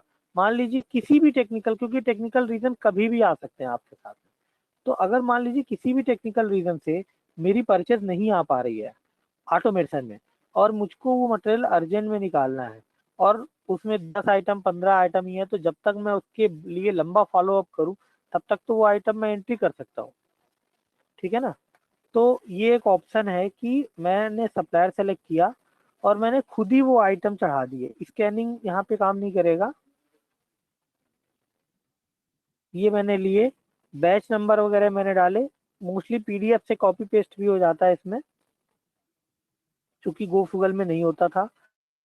मैन्युफैक्चरिंग डेट, एक्सपायरी डेट और उसकी क्वांटिटी डाली, इतनी चीजें डालनी है। कॉस्ट प्राइस, अगर आपको लग रहा है एडिटेबल है तो आप एडिटेबल डाल दीजिए, जो भी आ रही है वो डाल दीजिए। इसमें एक डाउट आपको हो सकता है, मैं बता देता हूँ, आप कोई पूछो या ना पूछो। जो परचेज इनवाइस में आपको रेट आ रहे हैं वो रेट आपको लाइन आइटम वाइज मैच कराने होंगे मैनुअली परचेज करते समय। इसके लिए सबसे बेस्ट तरीका है आपका जो टैक्सेबल वैल्यू है डिवाइडेड बाय क्वांटिटी करिए, वही आपका कॉस्ट प्राइस है, और वो कॉस्ट प्राइस यहाँ पर डाल दीजिए कैलकुलेटर से कैलकुलेट करके। ठीक है ना, ये एक तरीका है जो अवेलेबल है। ठीक है ना, ये मैं तरीका उस केस के लिए बता रहा हूँ जब आपके पास में परचेज ना आ पाए और आपको अर्जेंट में कोई परचेज करनी हो तो। ऑटोमेशन अवेलेबल है इसमें और अच्छा काम भी कर रहा है, मैं आपको वो भी बता रहा हूँ, लेकिन एक बेसिक चीज जो है वो हमेशा अवेलेबल है। कई बार मैं देखता हूँ पीएमएस 2-2 दिन तक परेशान रहते हैं कि मेरी परचेज नहीं आई, मेरी परचेज नहीं आई। 20 आइटम 40 आइटम है उनकी परचेज नहीं आई, तो 2 दिन वेट करने की जरूरत नहीं होनी चाहिए। अगर आपको लग रहा है कि बहुत ज़्यादा समय लग रहा है, मेरा काम रुक रहा है, तो मैं मैनुअल परचेस का ऑप्शन हमेशा अवेलेबल है, और वो कभी कभी करना पड़ सकता है, हमेशा उसकी ज़रूरत नहीं है। ठीक है, तो एक तरीका ये है मैनुअल परचेस का। दूसरा तरीका ये है, मैंने कंट्रोल बटन प्रेस किया, देखिए ऊपर बटन के जो आइकॉन्स हैं वो चेंज हो रहे हैं। जैसे ही मैं कंट्रोल बटन प्रेस करता हूँ बटन के आइकॉन चेंज होते हैं। तो लोड फ्रॉम सैप पहला ऑप्शन है, लोड फ्रॉम सैप। पतंजलि से जो भी मटेरियल आता है वो लोड फ्रॉम सैप क्लिक करने पर यहाँ लिस्ट आ जाती। ये ऑप्शन गो फ्रूगल में शिफ्ट F2 से आपके पास ओपन होता था, शिफ्ट F2 से। यहाँ पर थोड़ा सा चेंज किया है क्योंकि मल्टीपल सोर्सेज से आपके पास परचेज आ सकते हैं। जैसे आपने अभी किसी ने बोला कि SD से भी आपके पास परचेज आ सकते हैं। ठीक है ना, तो हालांकि अलाउड नहीं है, लेकिन अगर किसी अप्रूवल के बेसिस पर आप ले रहे हैं SD से परचेज तो वो भी आप यहाँ पर ले सकते हैं। ठीक है ना, दूसरा है कि अगर आपके पास परचेज की एक्सेल फाइल अवेलेबल है, कहीं से आपके पास नहीं, तो एक्सेल से भी परचेज आप इंपोर्ट कर सकते हैं। इंपोर्ट PI, उसका भी एक सैंपल फॉर्मेट है। पहले इसके लिए सप्लायर सेलेक्ट करना पड़ेगा।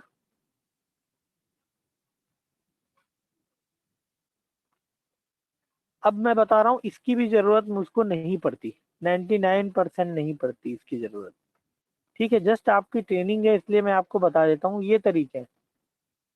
Item code, name, batch, manufacturing, expiry, quantity, pieces, rate, ये सारे कॉलम अगर आप भर देते हो एक बार में कहीं से कॉपी पेस्ट करके, तो आपको उसके बाद फिर जरूरत नहीं पड़ती है या आप यही फाइल को एज इट इज इम्पोर्ट कर सकते हो। तो ये तो मैं आपको करके दिखाता हूँ।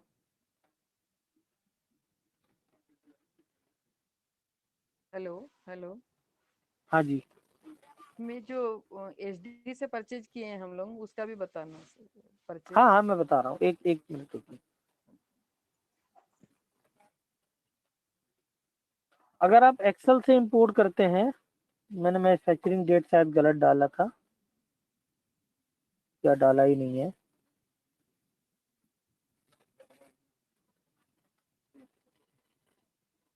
हम्म,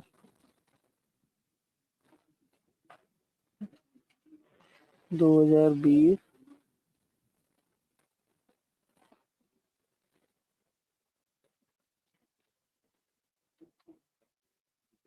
22/2020 ही ले रहा था सर।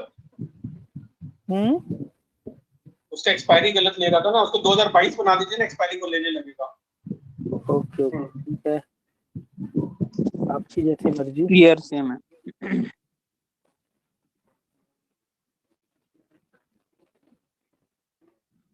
तो कई बार आपके पास PDF आती है ना, आप परेशान हो कि भाई PDF है मेरे पास, मैं कैसे इंपोर्ट करूं। PDF से एक्सेल कन्वर्जन होता है, आप सारी चीजें कॉपी पेस्ट करके उनके रेट वगैरह डाल दीजिए, तो आप वैसे भी एक्सेल के थ्रू भी आप इसको कर सकते हो। ठीक है ना, तो यहाँ पर हमने सिर्फ एक तरीका आपके लिए नहीं छोड़ा है, 3 तरीके हैं। ठीक है ना, सबसे ज्यादा यूज होने वाला तरीका है कि आपको कुछ नहीं करना, आपको सिर्फ लोड फ्रॉम सैप करना है। ठीक है ना, तो इस तरह से मैंने एक्सेल से देखिए इंपोर्ट करके आपको दिखाया। तो सबसे पहला जो है वो लोड फ्रॉम सैप, फिर एक्सेल, फिर SI। जो आप SD से बोल रहे थे ना कि SD से कैसे लेते हैं, अगर SD आपको BPOS में ही बिल कर रहा है तो वो लोड फ्रॉम SI में आ जाता है, अदर परचेज एक तरह से। ठीक है ना, उसके लिए जो कॉन्फ़िगरेशन सेटिंग है वो EDI होना चाहिए। ठीक है, तो आप यहाँ उसको ले सकते हैं, लेकिन बिल्कुल ऐसी ही लिस्ट ओपन होगी। हाँ जी, एचडी से जो हम पीआई नहीं होता। एक मिनट, एक एक करके बोलिए। एसडी ने सर गूगल से या और किसी से लिंक किया तब। सर तो मैनुअल पीआई के अलावा आपके पास कोई ऑप्शन नहीं है। वो मैनुअली ऐड नहीं कर पा रहे हैं। देखिए एसडी गो गूगल में अब कोई एसडी गो गूगल में है नहीं, ठीक है ना। लेकिन एसडी हम लोगों को वो सर पहले गूगल में बिल भेज देता था, अब बिल नहीं भेज रहा। देखिए गो गूगल का जो बिल भेजते थे एसडी, वो आपके मेल पे आता था, ठीक है ना, मेल पे भी जाता था। हमने उसका ऐसा सेटिंग कर रखा था कि वो अभी मार्च के महीने रिपोर्ट भी आता था सर। लेकिन देखिए अब हम आगे की अगर बात करें तो कोई भी गो गूगल में है नहीं एसडी। सारे एसडी 99% मेरे सारे एसडी माइग्रेट हो चुके हैं और वो सारी इनवाइस यहाँ पर ही आती है। Control load from SI F7, control F7, ठीक है ना। तो इसकी भी जरूरत आपको पड़ेगी नहीं, ठीक है ना। सबसे ज्यादा यूज होने वाला फीचर है वो F12, कंट्रोल F12 और F7, यही सबसे ज्यादा यूज होने वाला फीचर। तो बिल्कुल इसी तरह से उसमें भी लिस्ट आएगी। आपने पीआई पे डबल क्लिक किया, सारी की सारी इनवाइस चाहे वो कितने भी आइटम हो गो गूगल में आप यूज कर चुके हो। इस फीचर को आपको अलग से बताने की जरूरत नहीं है, ठीक है। तो ये पूरी की पूरी इनवाइस आपकी आ गई। आप टोटल अमाउंट एक बार वेरीफाई करिए। यहाँ पर आप कुछ हेडर पार्ट में आप इनवाइस का अमाउंट जो आपके पीडीएफ में आया है वो डालिए, इनवाइस का डेट डालिए, ये अपने आप आएगा, इनवाइस नंबर अपने आप आएगा, ठीक है। डिस्काउंट अगर कुछ है तो वो डालिए, राउंड ऑफ अमाउंट अपने आप आ रहा है, सिस्टम ने खुद कर लिया है। तो ये सारे आइटम आपके आ गए। अब जब यहाँ पर जो पूछ रहे थे जब हमारे साथ में कि अगर मान लीजिए कि आपके पास कुछ बैच वो नहीं आया है जो इसमें दिख रहा है, कोई बैच चेंज है, कोई एक्सपायरी चेंज है, कोई किसी का MRP चेंज है, तो ये मैं अभी के लिए बोल रहा हूँ कि आप कर तो सकते हो, लेकिन दिस इज नॉट रिकमेंडेड। आपको कोशिश ये करनी चाहिए कि उनको ही सही रास्ते पर लाएं जो गलत ये कर रहे हैं, जिनकी तरफ से मिस्टेक हो रही है, ठीक है ना। तो ये मेरा ओपिनियन है। आप अगर बैच चेंज करना चाहते हैं तो यहाँ पर हेलो, हाँ जी बोलिए। इसमें कोई आइटम से शॉर्ट आया है, कुछ नहीं आया, तो उसमें क्या करेंगे? देखिए जीएसटी के हिसाब से जो उसकी सेल इनवाइस है वही आपका परचेज इनवाइस होना चाहिए, उसमें कोई डिफरेंस नहीं होना चाहिए। शॉर्ट जो होता है उसके लिए एक एंट्री है शॉर्टेज की, ठीक है ना। शॉर्टेज की एंट्री करके आप या परचेज रिटर्न, आप जो परचेज रिटर्न करते हैं ना, बेसिकली मान लीजिए किसी आइटम का, इसी आइटम का ले लीजिए, आपके 2 कार्टन आए हैं, ठीक है ना। तो 2 कार्टन में आपको लग रहा है कि 2 कार्टन पूरे के पूरे नहीं आए हैं, 20 पीस इसमें कम है, ठीक है ना, आंवला पिकल के। तो 20 पीस कम है तो पहले तो मुझको अपना सेल और परचेज को मैच करना पड़ेगा जीएसटी के लिए, वो दोनों मैच होना चाहिए, लाइन आइटम वाइज भी मैच होना चाहिए, फिर आप परचेज रिटर्न कर सकते हो, ठीक है ना। परचेज रिटर्न क्या होता है कि जैसे आप परचेज रिटर्न करोगे तो अब मान लीजिए 20 पीस आपने परचेज रिटर्न कर दिया, तो आपकी एक्चुअल परचेज कितनी रह गई, 2 कार्टन में 20 पीस कम, बेसिकली आपने उतना पार्ट डेबिट कर दिया। अगर यहीं पर आप तो आपके स्टॉक से 2 कार्टन कम हो गया, यही तो आप करने वाले थे ना शॉर्टेज में। शॉर्टेज की एंट्री क्या है, आपने परचेज करी हो, 2 कार्टन कम कर दिया, वही चीज आपको परचेज रिटर्न से करनी चाहिए, ठीक है ना। जी, परचेज रिटर्न करके हम इसको उसमें क्लेम में डाल देंगे। हाँ वो डेबिट नोट वही तो है, डेबिट नोट ही तो है वो परचेज रिटर्न, ठीक है ना। तो यहाँ पर आप उसको कम मत करिए, क्वांटिटी को यहाँ मत कम करिए, अदरवाइज फिर आपका बिल जो बिल आते हैं उनमें सैप कोड नहीं होता है, जो बिल प्रिंट आते हैं उनमें सैप कोड नहीं होता है। नहीं सर, मैं बता रहा हूँ, जो लीक से हटके चीजें हैं, जो अगर कोई एसडी किसी और सॉफ्टवेयर से बिल कर रहा है, मैं उसके लिए कोई सपोर्ट नहीं कर सकता। अगर सारे के सारे चैनल, मैं बता रहा हूँ, एसडी, पीएमएस, एकेसीके, डिस्ट्रीब्यूटर, सारे के सारे लोग एक ही अगर चैनल पे काम करें, ठीक है ना, तो आपको, आप जो परचेज कर रहे हैं वो, आप जो सेल कर रहे हैं वो उसके लिए, आपके कस्टमर के लिए परचेज होती है, या एसडी जो सेल कर रहे हैं वो आरोग्य चिकित्सालयों के लिए परचेज होती है, डिस्ट्रीब्यूटर के लिए परचेज होती है, पतंजलि जो सेल करता है वो आपके लिए परचेज होती है। ये सारा मैनुअल काम और ह्यूमन एरर ये बच जाएंगे। तो जो लोग भी ये नहीं कर रहे हैं वो एक तरह से सिस्टम को बिगाड़ रहे हैं, सिस्टम की चैन को तोड़ रहे हैं। कंपनी ने पहले भी उनके लिए स्ट्रिक्ट इंस्ट्रक्शंस थे उनके लिए, और अभी भी है उनके लिए स्ट्रिक्ट इंस्ट्रक्शन, क्योंकि ये बेसिकली हमारा जो उद्देश्य है कि हम सबका समय बचाएं, सबकी ह्यूमन मिस्टेक्स को बचाएं और एक इजी यूज सॉफ्टवेयर दें। सबको इंटीग्रेशन में कितने ज्यादा टेक्निकल चैलेंजेस होते हैं वो सब हमने करके रखे हैं आपके लिए। अगर इसके बाद भी कोई वो काम नहीं कर रहा है तो वो आप बिल्कुल रिपोर्ट करिए, हम उनके ऊपर एक्शन लेंगे, उनसे हम बात करेंगे और उनको लेके आएंगे सॉफ्टवेयर में। ठीक है ना, लेकिन मैं और किसी सॉफ्टवेयर का सपोर्ट नहीं कर सकता। आप बिल्कुल ये उम्मीद मत करिए कि मैं दूसरे सॉफ्टवेयर का सपोर्ट करूंगा। हाँ जी बताइए। ठीक। मेरा अभी पीएमएस शुरू हुआ, उससे पहले मेरा चिकित्सालय था और मैं लास्ट जनवरी से दिसंबर तक गोफ्रुगल में बिल की, लेकिन हमारे एसडी कभी भी गोफ्रुगल में बिल हमको नहीं दिए, जिसमें हमको डिफरेंस आता था अमाउंट और साल भर आता रहा, लेकिन वो चेक नहीं हुआ। और लास्ट में हमारा अभी पीएमएस में कन्वर्ट हुआ और अभी हमको एसडी से 2-3 बार सामान लेना पड़ा क्योंकि लॉकडाउन का पीरियड चल रहा है। एसडी का नाम बताइए मैडम। अदिति एंटरप्राइजेस जयपुर उड़ीसा। अभी भी हमको 2 बिल आ चुका अभी अप्रैल में, लेकिन वो बिल अभी मैच नहीं खाता और हम अभी तक इसको परचेज नहीं कर सके हैं। और जब से मेरा शुरू हुआ 1 तारीख से ही, अप्रैल 1 से ही मेरा आप चिंता ना करें, हम आज ही अदिति एंटरप्राइजेस के ऊपर कोई बात करके कुछ ना कुछ हम और अभी हमको 2 बिल ये अप्रैल में ही मेरा 2 बिल आ चुका वहां से, और लेकिन मैं अभी तक उसको परचेज नहीं कर सकी हूँ क्योंकि एंट्री नहीं हो रहा है मेरे से। कि अदिति एंटरप्राइजेस ने ऑलरेडी बिल कर रखा है और इन्होंने कभी मैनुअल गोफ्रुगल का नहीं मिला। 1 साल में बहुत कंप्लेन की हूँ। हाँ मैंने बोला था कि आपके उस समय मैं आपका डोमेन ओपन करूंगा, आप अपना डोमेन कोड बताइए। ये 111892 मेरा सब कोड 292। आप बिल्कुल चिंता ना करें, जो भी इस पूरे के पूरे उद्देश्य में सपोर्ट नहीं कर रहे हैं वो उनको लाया जाएगा और उनको आना ही होगा इसमें। हमारा चिकित्सालय में 1 साल चिकित्सालय का 1 साल गोफ्रुगल का बिल डिफरेंस आता रहा, लेकिन हम अकाउंट बहुत मुश्किल से मेंटेन किए। हर बिल में 300-400 रुपया डिफरेंस आया, लेकिन कभी हमको गोफ्रुगल का बिल आज तक नहीं मिला। और अभी वही हाल है कि ठीक है, लेना पड़ा उनसे सामान। पीएमएस होने के बाद भी हमको उनसे सामान लेना पड़ रहा है क्योंकि पास है और लॉकडाउन का पीरियड चल रहा है, लेकिन अभी भी हमको ये बिल परचेज हम नहीं कर पा रहे हैं।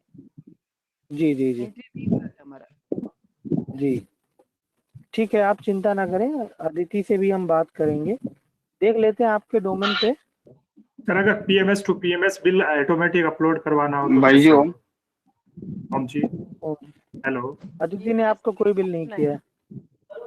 हेलो हाँ जी बोलिए, आप बोल रहे थे। पीएमएस टू पीएमएस बिलिंग हो तो ऑटो अपलोड कैसे होगा? मैंने बताया ना, इसमें ये मैटर नहीं करता कि आप पीएमएस टू पीएमएस कर रहे हैं, ट्रांजैक्शन आपका वैलिड होना चाहिए कंपनी पॉलिसी के अनुसार। ठीक है ना, तो कंपनी इसमें परमिशन देती है पीएमएस टू पीएमएस में? मैं बोल रहा हूँ देखिए, एक चीज होती है टेक्निकल, एक चीज होती है ऑपरेशनल।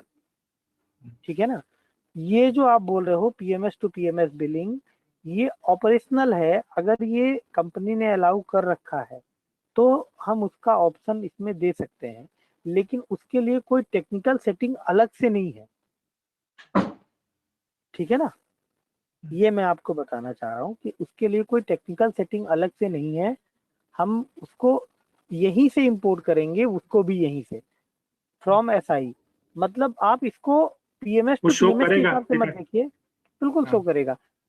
अगर देखिए बिल्कुल शो करेगा, जब मैं बोल रहा हूँ तो मैं ये बोल रहा हूँ कि आपका सप्लायर और जो आपको बेच रहा है उसका कस्टमर मास्टर दोनों की सारी सेटिंग प्रॉपर होनी चाहिए, जो मैंने अभी कस्टमर और सप्लायर के समय बताई थी। एक बार मैं फिर आपको बता देता हूँ। कस्टमर में इसमें बता देता हूँ, ठीक है ना। कस्टमर में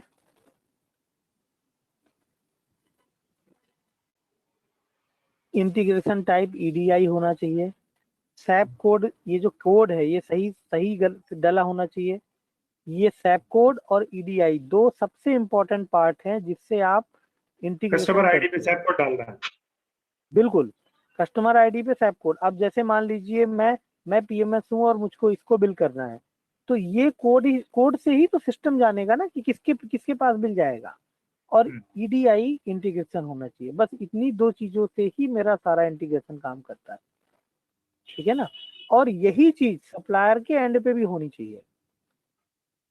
सप्लायर के एंड पे ये देखिए ईडीआई सैप है, ये तो पतंजलि के लिए है, ईडीआई ये ऑप्शन है। और ये जो प्लांट कोड है जहाँ पर सैप कोड, एक और जगह होती है, ये दोनों जगह सही कोड डला होना चाहिए सप्लायर एंड पे। तो ये चीजें ही इंटीग्रेशन में काम आती है। फिर उसके बाद आप परचेज कहीं से भी करें, लेकिन एक बात याद रखिए, परचेज आपके लिए अलाउड होनी चाहिए, क्योंकि सारे ट्रांजेक्शन जो होते हैं वो, अगर आप कोई गलत ट्रांजेक्शन कर रहे हो कभी भी आपका वो ऑप्शन बंद हो सकता है। पहली बात, आपसे पूछा नहीं जाएगा, आपको बताया नहीं जाएगा, क्योंकि आपको ये पता होना चाहिए कि कंपनी ने मुझको किस तरह के ट्रांजेक्शन अथराइज कर रखे, ठीक है ना। तो भाई जी मेरा कंसर्न है कि बिल्कुल एमआरपी डिफरेंस वाला जो पॉइंट होता है वो पतंजलि से क्लेम नोट आने के बाद हम उसे चेंज करें या फिर हम उसको पहले एडिट कर सकते हैं।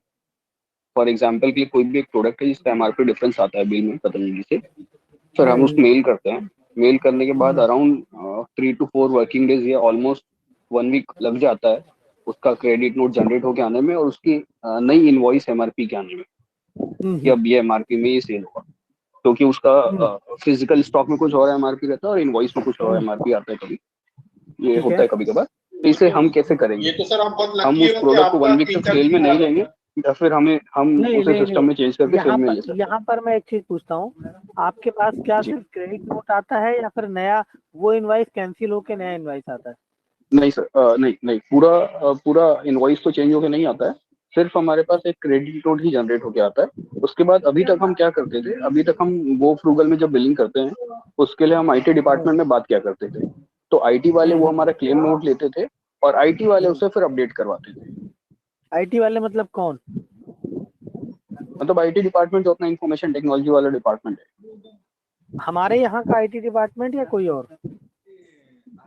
नहीं, अपना पतंजलि का है। पतंजलि का ना, हम लोग तो सर डायरेक्टली जाके खुद से एडिट कर लेते हैं। मैं वही बोल रहा हूँ कि आप अननेसेसरी कॉल करते हैं। आपको उसका तरीका मैंने बताया, आइटम प्राइस चेंज, लेकिन आइटम प्राइस चेंज किन कंडीशंस पे करनी है वो मैंने आपको साथ में बताई। उन कंडीशंस का ध्यान रखिए। आइटम प्राइस चेंज ऑप्शन दिया हुआ है, लेकिन कंडीशंस के साथ सावधानी के साथ इसको करिए, मेरा सिर्फ ये रिक्वेस्ट है। तो विजय जी, लेकिन आप हमारा भी एक कंसर्न पहुंचाइए कि अप्रोक्सीमेटली महीने में हर बिल में 2, 4, 5 आइटम ऐसी होती हैं जिसमें रेट का डिफरेंस स्पेशली पल्सेस में तो रहता ही रहता है। तो ये बहुत, एक बार क्या होता है, जैसे आप जब गाड़ी ऑफलोड करते हो तो आप चेक नहीं कर पाते हो और उसी समय में उतार कर सामान दे दिया, रेट ज्यादा है तो आपको कस्टमर क्लेम करे नहीं करे, अगर आपने किसी से 2 रुपए ज्यादा ले लिए तो वो आपसे लड़ने आ जाता है। तो ये प्रॉब्लम सॉल्व होनी चाहिए। देखिए ये मैं अभी बता रहा हूँ, ये डिसिप्लिनरी चीजें हैं, ऑपरेशनल इश्यूज है, ठीक है ना। सिस्टम को तो जो आप इनपुट दोगे वही इनपुट लेगा वो। वाक्य पर ये सॉल्व नहीं होते हैं सर। पल्सेस का पिछले 1-2 साल से लगातार प्रॉब्लम आती है जो सॉल्व नहीं होता ठीक। और सर हमने प्रॉब्लम आती है। और सर पीछे मस्टर्ड ऑयल, ग्राउंडनट ऑयल, ये सब में रेगुलर प्रॉब्लम आई। मेरे 16 क्लेम पेंडिंग है सत्यम गुप्ता के पास। सारा फोटोग्राफ खींच के भेज देंगे। रुकिए सर, इसमें लोअर प्राइस भी चेंज करने का ऑप्शन दे दीजिए आप हमें। लोअर प्राइस भी हम कम कर सके।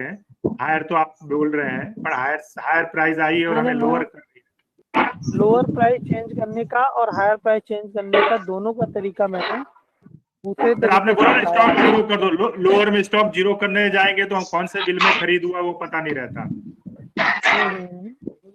तो हमें तो वो जीरो ना करके लोअर, समझो कि 90 रुपीज की प्राइस है और उसको हमने 80 करनी है तो हम 80 कर सके, जैसे पहले गोफुर में हो रहा था वो 80 करने दे रहा था। उसमें मैं वही बता रहा हूँ सर कि उसमें गलती होने के चांसेस और दूसरा आपकी रिपोर्ट गलत होने के चांसेस ज्यादा है, इसलिए उस ऑप्शन को हटाया गया है। लेकिन फिर भी पर अगर ये आप पल्सेस में खत्म नहीं हो रहा, ये प्रॉब्लम पल्सेस में नहीं जा रही, ये रेट्स डिफरेंस आएगा ही। विजय जी जब प्राइसेस तो आपको करेक्ट प्राइस में ही बेचना पड़ेगा। अगर 90 रुपीज MRP है और वहां से 94 में बिलिंग होके आया है तो 90 में ही बेचना है ना सर, तो हमारे पास तो चॉइस नहीं है ना, हमें 90 तो करना ही पड़ेगा या फिर नहीं सेल करें उसके डाल दें। आपके लिए आपके पास जो प्रोडक्ट के ऊपर छप के आया है वही सबसे सही प्राइस होता है ना। हाँ जी वही होता है सही, और बिल में कुछ अलग आता है, पल्सेस में ये प्रॉब्लम आती ही लगातार। आप जो डेबिट नोट डालते हो, डेबिट नोट या क्रेडिट नोट, वो बिल के ऊपर का डालते हो ना। सर हमने तो हमारी एक्चुअल MRP आती है। हाँ हम तो वो जो फॉर्मेट उन्होंने उसके लिए भी एक फॉर्मेट दे रखा है सर कि इस फॉर्मेट में आप इस बिल नंबर के साथ ऐसे ऐसे डिटेल भेजिए, वो डिटेल भेजते हैं, वो कई एक बार 2 महीने में सेटल होके आता है, 7-8 रिमाइंडर में कई एक बार नहीं भी आता है, मतलब ऐसा होता है कि अगर आपने भूल गए तो वो नहीं होके आता है। ये पॉइंट आई थिंक साहिल जी के नोट करने वाला है। साहिल जी सर आप बोलो तो मैं अभी आपको कॉपी मार करके दिखाऊं कि हमारे कितने मेल पेंडिंग है। ठीक है, मैं इसके लिए साहिल जी से बात करूंगा कि वो इसको किस तरह से कम कर सकते हैं। ठीक है सर, विजय जी आप अपना मेल आईडी दे दीजिए, आपको भी हम लोग मेल पे रखेंगे। बिल्कुल, देखिए आप मेल कर दीजिए, मैं बिल्कुल मना नहीं करूंगा, लेकिन ठीक जहां से होना है वो साहिल जी का डिपार्टमेंट है, वो आप उनसे बात करेंगे तो वो आपको सही जानकारी देंगे, क्योंकि ये बेसिकली डिसिप्लिन का इशू है, सॉफ्टवेयर में इसमें कोई चलिए इशू सर नहीं ये है। नेक्स्ट ईयर है, हाँ नेक्स्ट टॉपिक पे करें, ये तो बिल्कुल। हाँ, उस डिपार्टमेंट मैं में बात करता हूँ परचेज इनवाइस में था मैं लास्ट। परचेज इनवाइस में अभी यहाँ तक किसी को कोई डाउट है, आगे कोई डाउट है तो मेरे को, या कोई अभी क्वेश्चन है, मैं एक मॉड्यूल से आगे बढ़ना चाहता हूँ। सर इस परचेज इनवॉइस में आइटम्स रिपीट तो नहीं होंगे? सॉरी, जो परचेज ऑर्डर है उसमें। हाँ देखिए, ये भी एक बहुत अच्छी चीज है। मान लीजिए आपने किसी आइटम का परचेज चढ़ा रखा है, ठीक है ना, आपने किसी आइटम का परचेज चढ़ा रखा है, ठीक है ना, और आपने मैनुअली चढ़ा लिया, बाद में आपको 2 दिन के बाद वो परचेज यहाँ पर दिखाई देने लगा, टेक्निकल प्रॉब्लम थी, थोड़ा लेट आया आपके पास।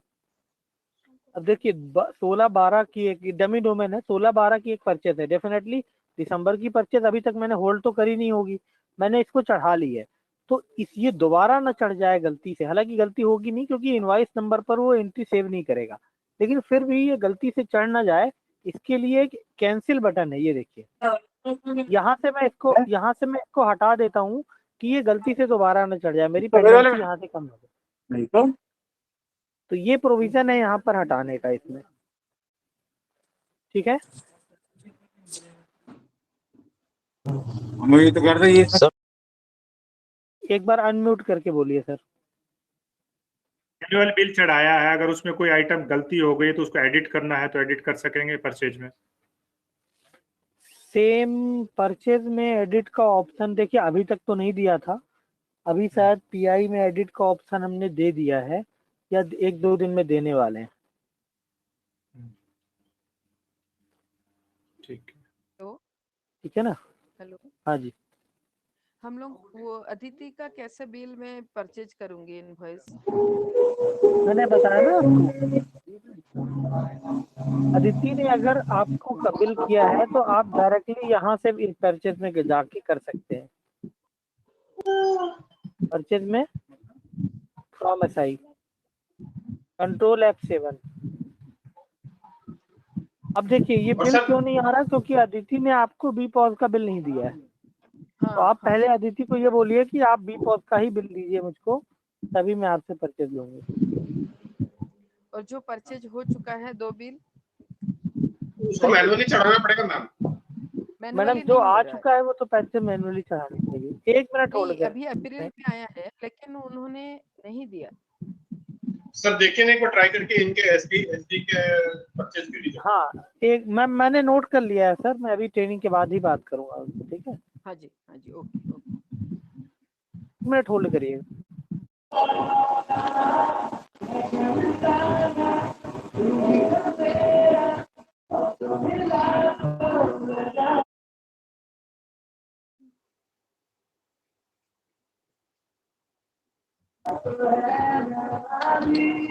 सर पीओ में पहले काफी सारे आइटम्स रिपीट हो रहे थे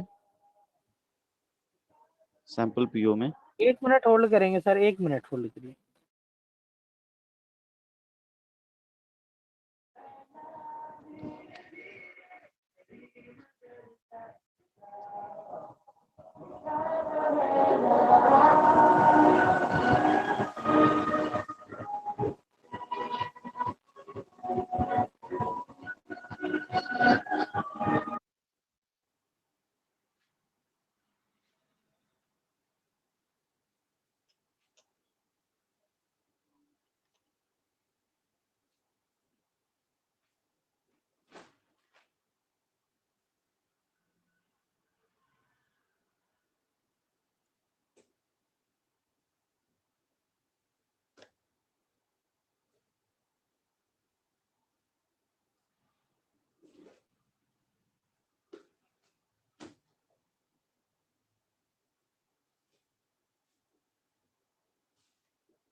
परिपरिमिनी काना कुना बत्तीरानी।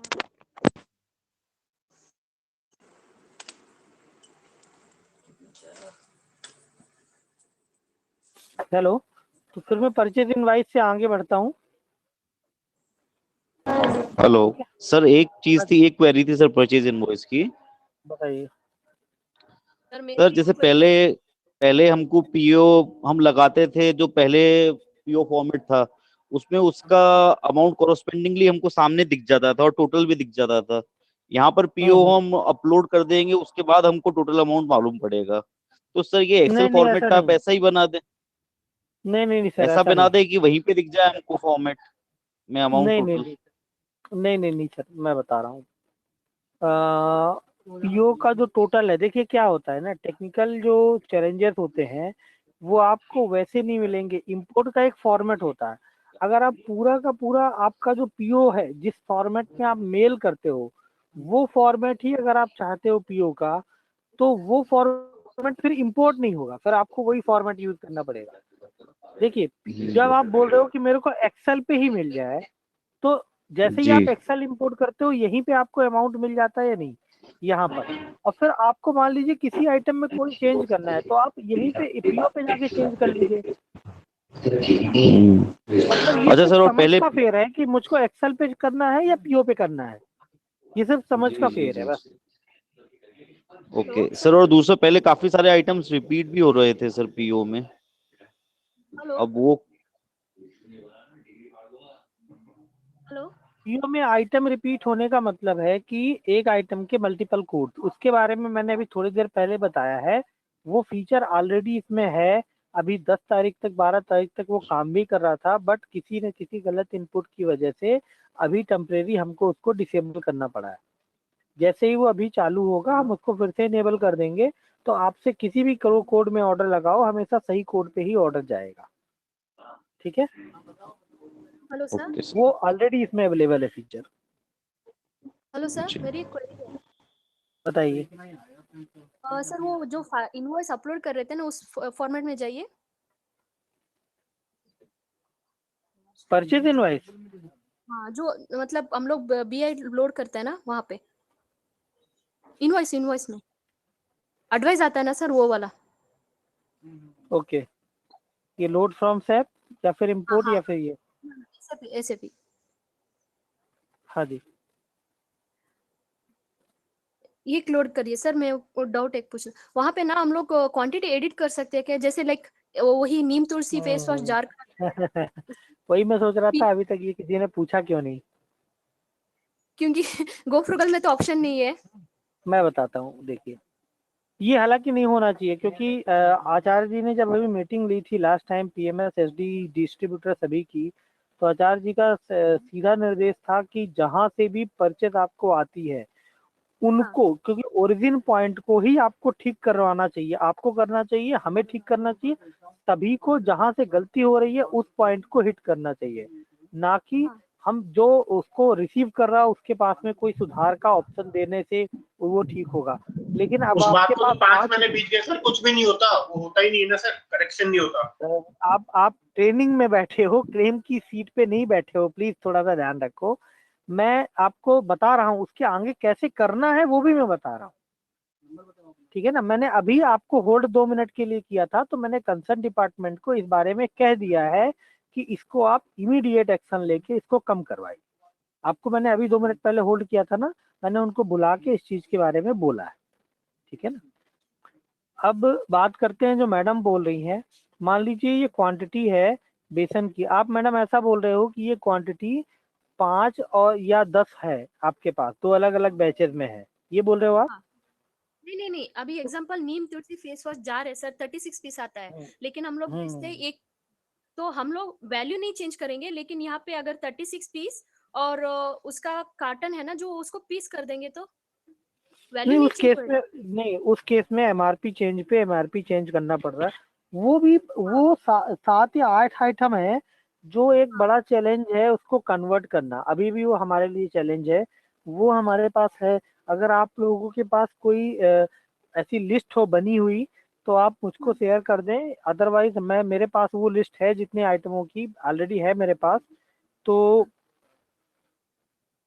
उसको तो देखिए अभी हमको एडजस्टमेंट से ही ठीक करना पड़ रहा है, क्योंकि उसमें नंबर ऑफ आइटम जार का उसका वो चैलेंज है, उसको भी हम इस सॉफ्टवेयर में ठीक कर लेंगे, लेकिन अभी उस तरफ अभी काम नहीं कर रहे हैं, लेकिन वो है हमारे नॉलेज में, लिस्ट भी है हमारे पास में। सर तो उसको पीसेस में करवाइए ना, क्या फर्क पड़ता है उसमें, बाकी सब चीजें पीसेस में है तो वो क्यों नहीं हो सकती? इन पीसेस सर बिलिंग ही पीसेस में हो जाए तो क्या प्रॉब्लम है? क्या प्रॉब्लम है? जैसे एक बॉक्स का 36 है, 36 में कितने बॉक्स है इनटू 16 करके आप क्वांटिटी दे दो, पीसेस भी दे दे हमें। आप अपने सीएलडी में, आप बिलिंग सीएलडी में करेंगे कोई प्रॉब्लम नहीं है, बट हमारा तो बिलिंग पीसेस में हो जाए ना, नंबर पीसेस में ही होता हमारा, तो कितनी बार से लिखा है लेकिन होता ही नहीं है ये। मधुनाशिनी वेदावटी वगैरह है ना सर, वो भी स्ट्रिप में जाता है क्योंकि कस्टमर उतना बिल्कुल बिल्कुल करेक्ट नहीं, बहुत सारे पेशेंट नहीं लेते, उसके लिए भी चाहिए। ये आईडी पे आप अपनी लिस्ट मेल कर दीजिए, मैं अपनी लिस्ट से वेरीफाई करके इसका एक कंप्लीट लिस्ट बना के इसको सुधरवाने की दिशा में काम करता हूँ, ठीक है ना। श्योर, ठीक है, ये मेल आईडी आप नोट कर लीजिए, vijay.dwivedi@patanjali.org। था डेबिट नोट क्रेडिट नोट का सिस्टम को स्ट्रीमलाइन करने का, जो कि मैंने दूसरे कंपनी में देखा था।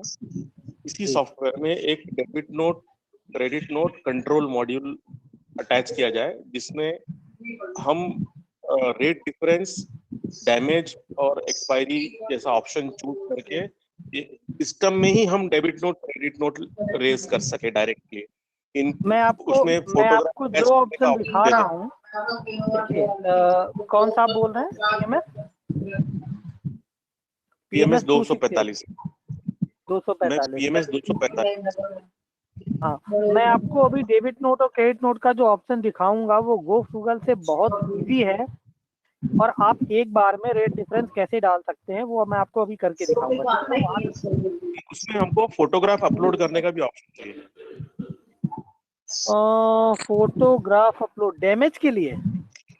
नहीं, एमआरपी रेट डिस्प्ले से भी तो फोटो चाहिए। नहीं सर, वो ऑप्शन मत लो, फिर वो लोड पड़ेगा आपका सर्वर, फिर हैंग होगा। आप अटैच करके साथ में फोटो भेज दीजिए ना, ये वहां से जाएगा नहीं सर। अच्छा ठीक है, क्रिएट होगा खाली। हाँ, ये यहाँ पर डॉक्यूमेंट क्रिएट होगा, आप जो बात कर रहे हो वो दूसरी चीज है, वो एक वो आप जैसे मेल, आप मेल जब करोगे ना उसका पीडीएफ, तो आप मेल के साथ आप फोटो अटैच कर दो ना, मतलब जब भी वो फोटो है ना, that is supporting document, not original. ठीक है, तो मैं अभी दिखाऊंगा आपको रेट डिफरेंस की एंट्री करने का प्रोविजन बहुत इजी है इसमें, ठीक है। तो परचेज इनवाइस में आप मैडम का जो क्वेश्चन था मेरे से वो मैं बता देता हूँ। यहाँ पर आप क्वांटिटी को स्प्लिट भी कर सकते हैं।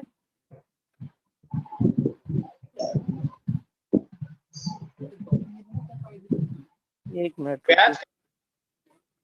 मैम को तो वही यूनिट्स चेंज करने का चक्कर था।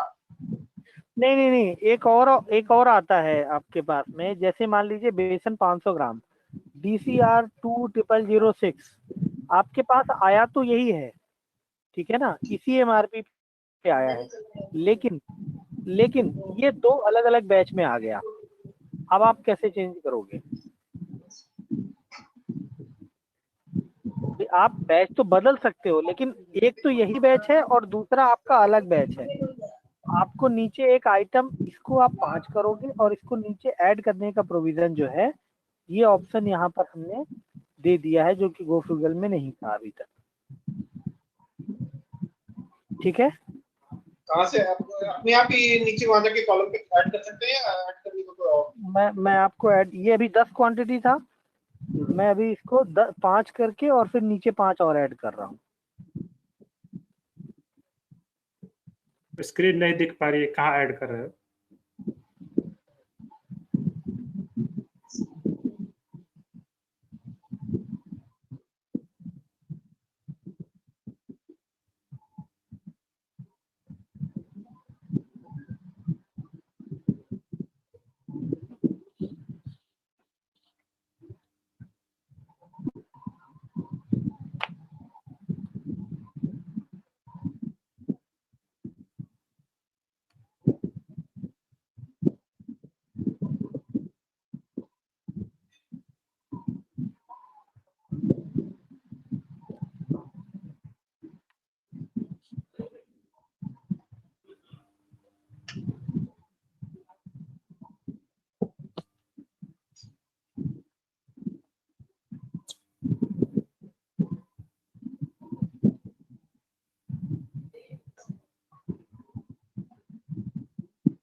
हाथ से नीचे लगा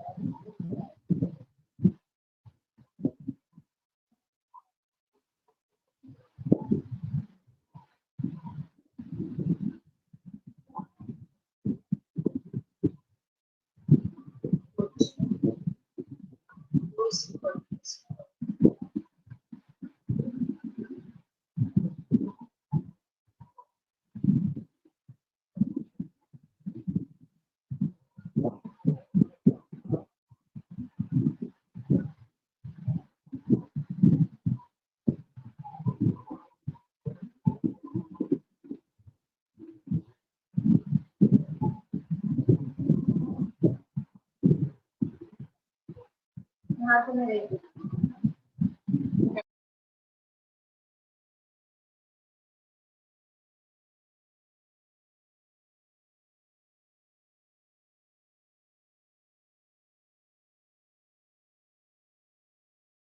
हेलो।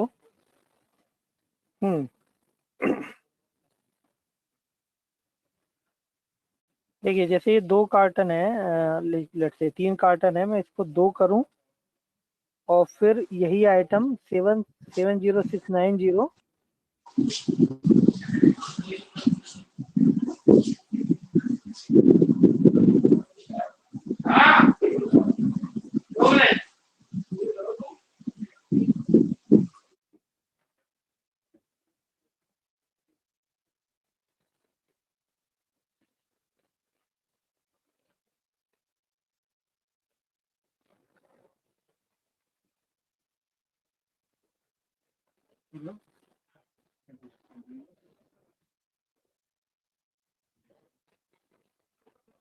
हेलो। बेसिकली किसी आइटम में एक्सपायरी आइटम आ गया है, अदरवाइज ये नीचे मैं इसको ऐड कर सकता हूँ, ठीक है ना। तो बेसिकली आप नीचे वो आइटम ऐड कर सकते हैं, वो देखना पड़ेगा ये पुराना वो डोमेन है।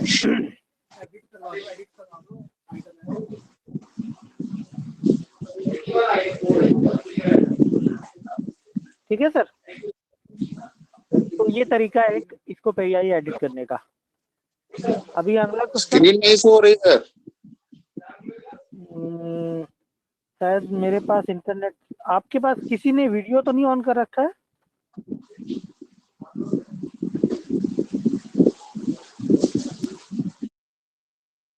किसी ने वीडियो तो नहीं ऑन किया हुआ है?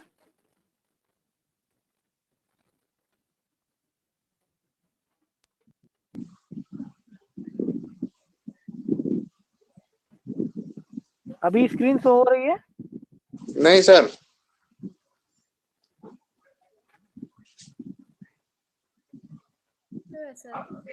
देख रहे हैं स्क्रीन? अभी शो हो रही है स्क्रीन? हो रही है सर, हम लोगों को तो देख रहे हैं। अभी तो इसमें आप क्वांटिटी हो रही है। आप क्वांटिटी को चेंज करके नई क्वांटिटी ऐड कर सकते हैं। ठीक है,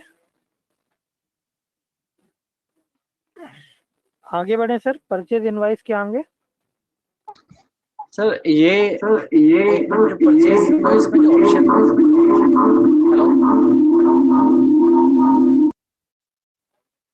अनम्यूट करके बोलिए।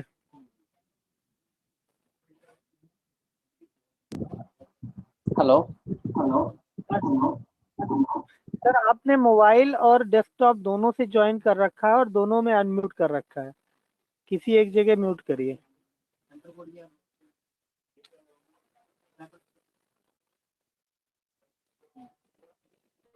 बताइए।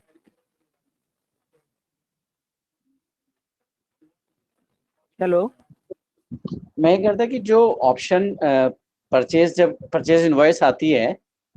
हेलो, हाँ जी, हेलो, हाँ बोलिए सर, आ रही है आवाज। हेलो, हाँ जी बोलिए। मैं कह रहा हूँ जो परचेज इनवॉइस आती है उसमें जो राउंड ऑफ का ऑप्शन है वो हमें करने को मतलब अलाउ करना चाहिए, वो ऑटोमेटिकली राउंड ऑफ का ऑप्शन उसमें अमाउंट आता है। एग्रीड, मान गया आपकी बात। ऑलरेडी मैंने ये दे रखा है आप हटाने के लिए। नहीं, आप दिखाइए, उसमें ऑटोमेटिकली आता है, चेंज नहीं कर सकते उसको। नहीं, मैं बोल रहा हूँ ना, वो पहले हमने यही सोचा था कि उसको राउंड ऑफ हम मतलब यूजर एंड पे ना देके हमने छोटा मोटा राउंड ऑफ हम खुद ही कर दें, लेकिन अभी हमने उसको बोल दिया है ठीक करने के लिए। ठीक है ना, ये एडिटेबल रहेगा, और एडिटेबल ही नहीं बल्कि ये ब्लैंक रहेगा, आप जो चाहोगे वो डालोगे, वो आपके ऊपर है। ठीक है ना। अच्छा, तो वो हो जाएगा ना? ये नोट कर रखा है। ठीक है, तो फिर मैं क्या करता हूँ, मैं अभी आगे बढ़ता हूँ मैं इसमें आगे बढ़ता हूँ। परचेज इनवाइस के बाद पीओ डिलीवरी भी हो गया। Purchase return, purchase return normally जो आप, मैंने भी बताया कि शॉर्ट। हाँ जी, फर्स्ट टाइम परचेज जो सेव करने के बाद उसको एडिट कैसे करेंगे? मान लिया कुछ गड़बड़ हो गया है, कोई आइटम में घटाना है, बढ़ाना है। एडिट, अब ये ऑप्शन है परचेज इनवाइस को एडिट करने का, लेकिन ये सेम डे के लिए अलाउड है, और अभी इसको हम लोग पूरी तरह से अलाउ नहीं कर रहे हैं, धीरे धीरे करके आगे हम बढ़ा सकते हैं। ये एडिट बटन है ऑलरेडी आपके पास, परचेज ऑप्शन करने का है, एडिट करने का ऑप्शन है इसमें, लेकिन तो मैं बता रहा हूँ ये सेम डेट के लिए है, और अगर आपने सेल नहीं किया है तो अभी जो ऑप्शन है परचेज एडिट में, पीआई एडिट करने का, वो ये है कि आप उसमें आइटम बढ़ा सकते हैं। एग्जिस्टिंग जो आपने ऐड कर लिया उसको आप एडिट नहीं कर सकते। लेकिन इसके ऊपर हमारे सीनियर मैनेजमेंट के ऊपर बात चल रही है कि इसको और ज़्यादा फ्लेक्सिबल कैसे बना सकते हैं। ठीक है ना। अभी जो ऑप्शन है वो मैं आपको आज की ट्रेनिंग में बता रहा हूँ कि आप नया आइटम ऐड कर सकते हैं, लेकिन पुराने आइटम को एडिट नहीं कर सकते। ठीक है ना। नया ऐड कैसे करेंगे? नीचे ऐड कर दीजिए, उसी में सबसे नीचे जाके। नहीं, जो परचेज लगा चुके हैं उसको ओपन कैसे करेंगे फिर से परचेज? अब इसमें मेरे को परचेस करनी पड़ेगी इसके पहले। जैसे ये मान लीजिए आपकी परचेस सेव हो चुकी है, ठीक है ना। अब 1 मिनट के लिए समझिए कि ये एडिट मोड पे खुला हुआ है, ठीक है ना। तो आप सबसे नीचे जाइए, जो आपका 10वां 12वां आइटम होगा, उसके बाद फिर आप क्वांटिटी पे इंटर करके आगे बढ़िए। 13वां नंबर आइटम आएगा, वहां पर मैनुअली आप आइटम सेलेक्ट करिए और उसकी क्वांटिटी वगैरह जो डालनी है डाल दीजिए। तो मतलब आइटम आप बढ़ा सकते हो, पूरा जो आइटम आप सेव कर चुके हो उसमें आप चेंजेस नहीं कर सकते। अभी के लिए ये प्रोविजन है, इसके ऊपर मैनेजमेंट से बात चल रही है कि अगर इसको हम और फ्लेक्सिबल कर सकें। लेकिन मेरा सबसे आप लोगों से कहना ये है कि जो आपकी ऑटोमेटिक परचेज है उस पर एडिट का ऑप्शन नहीं होना चाहिए। अगर आपने एडिट का ऑप्शन दे दिया तो फिर सप्लायर के बिल और आपके बिल की इंटीग्रिटी का मतलब खत्म हो जाता है। फिर मैनुअली चीजें हो गई, फिर मैनुअली में क्या होता है, कोई कुछ भी चेंज कर दे उसकी कोई इंटीग्रिटी नहीं रहती। इसलिए उसका एडिट ऑप्शन जनरली नहीं होना चाहिए, जनरली। अदरवाइज इंटीग्रेशन का फायदा क्या हुआ अगर आपको मैनुअली एडिट करना पड़े तो?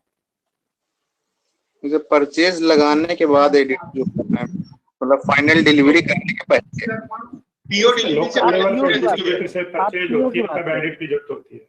हेलो, आप पीओ की सर बात जब कर रहे हो? लोकल लेवल पे खरीद करते हैं डिस्ट्रीब्यूटर या किसी से, तब कभी मैनुअल चढ़ाते हैं तब एडिट की जरूरत पड़ जाती है, कोई गलती से गलत चढ़ नहीं, जाए। देखिए एडिट हम आपको नहीं अलाउ कर रहे हैं क्योंकि लोकल लेवल पे परचेसिंग भी अलाउड नहीं है, आपको भी पता है ये चीज। बट ठीक है, जो भी है, ये सारे के सारे बिजनेस इश्यूज हैं, तो मैं इसमें आपको कुछ कमेंट नहीं कर सकता। लेकिन मैटर ये है कि हम एक बार परचेज करने के बाद उसको एडिट का ऑप्शन नहीं दे रहे हैं। पीओ में एडिट का ऑप्शन है, जो आप बोल रहे थे सज्जन, वो है पीओ, और पीओ में एडिट का ऑप्शन अवेलेबल है। बता दीजिए सर उसका। परचेज ऑर्डर है ये, पीओ सेव हो गया उसके बाद, हाँ पीओ सेव हो गया लेकिन डिलीवरी नहीं हुआ है। डिलीवरी के पहले तक, डिलीवरी के पहले तक आप ये देखो, ये डेट क्या है 3/4 का, ये अभी डिलीवर नहीं हुआ है, पुराना ही पीओ है, डिलीवरी नहीं किया था मैंने। तो जो नहीं डिलीवर किया वही लिस्ट में आ रहे हैं, ठीक है। अब आपको ये एक कार्टन, ये 2 पीसेस गलती से डल गया, ये एक्चुअली 2 कार्टन था,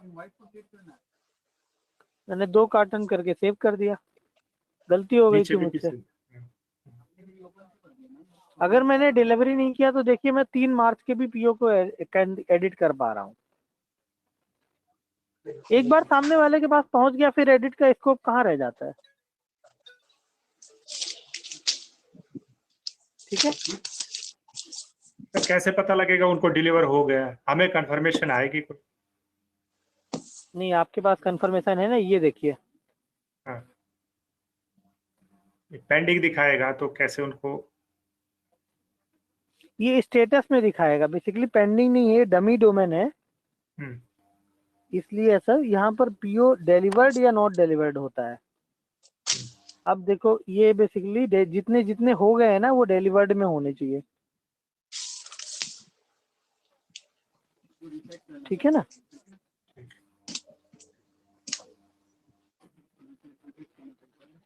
अब आते हैं परचेज रिटर्न में। परचेज रिटर्न आपका नॉर्मल परचेज,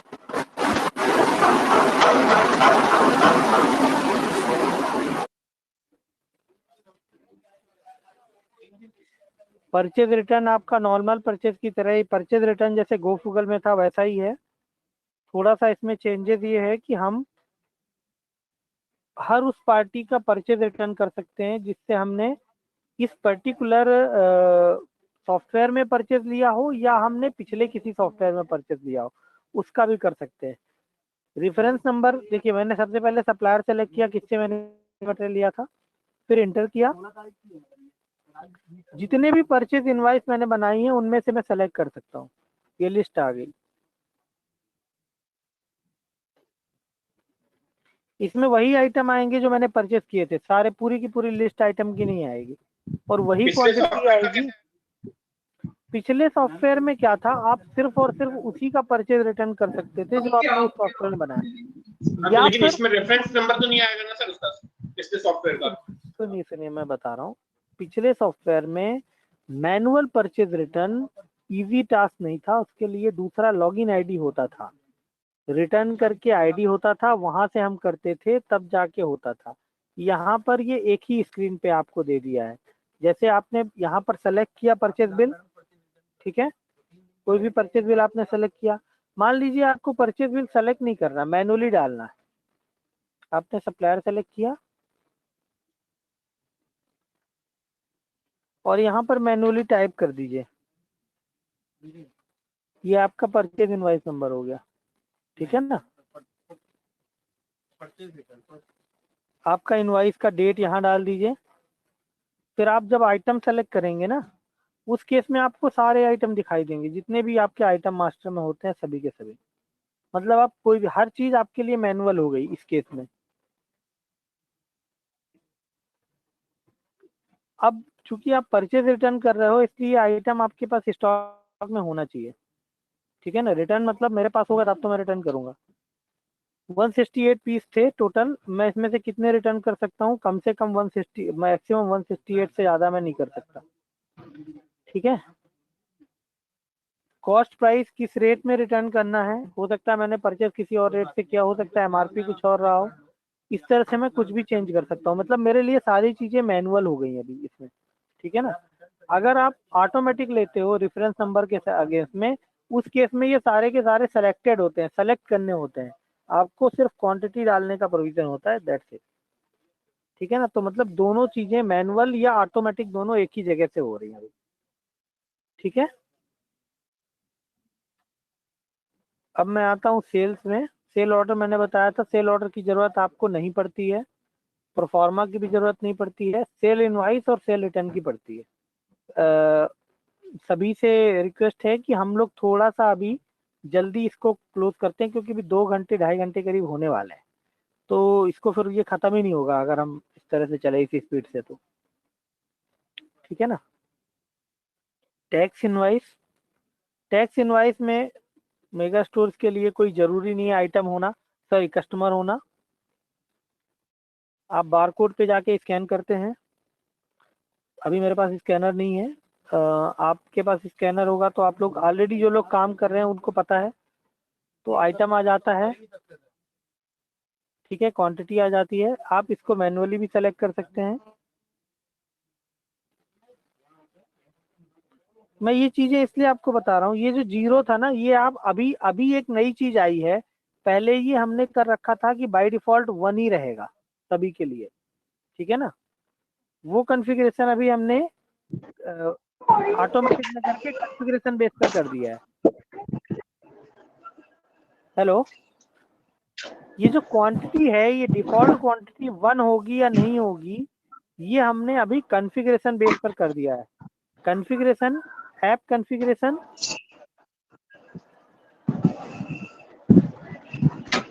ऐप कॉन्फ़िगरेशन में आप ये बता सकते हो कि डिफॉल्ट क्वांटिटी आपके लिए क्या होगी, 1, 2 या 0, जो भी होगी आपके ऊपर है। और आपको प्रिंट का प्रीव्यू दिखाना है हर बार या नहीं दिखाना, ये 2 चीजें हमने कॉन्फ़िगरेशन पे डाली है। अब जब आप बिल बनाओगे ना, तो एक क्वांटिटी अपने आप आएगी।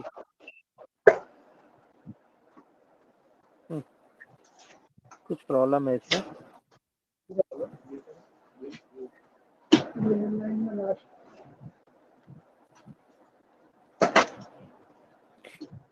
ठीक है ना।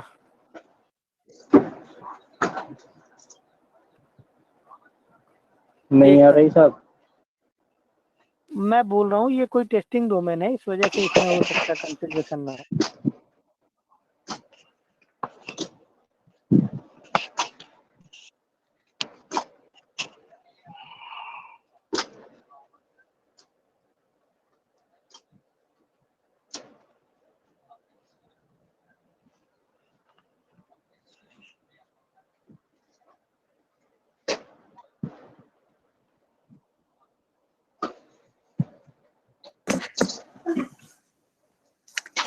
सर वो 1 डालने पे भी 0 ही ले रहा है।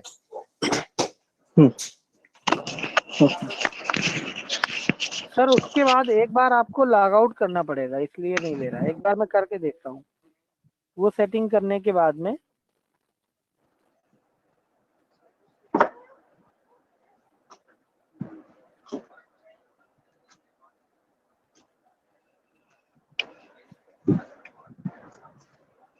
देखो अभी आ रहा है ना, एक बार आपको सेटिंग करने के बाद लॉग आउट करना पड़ेगा। ओके ठीक है सर।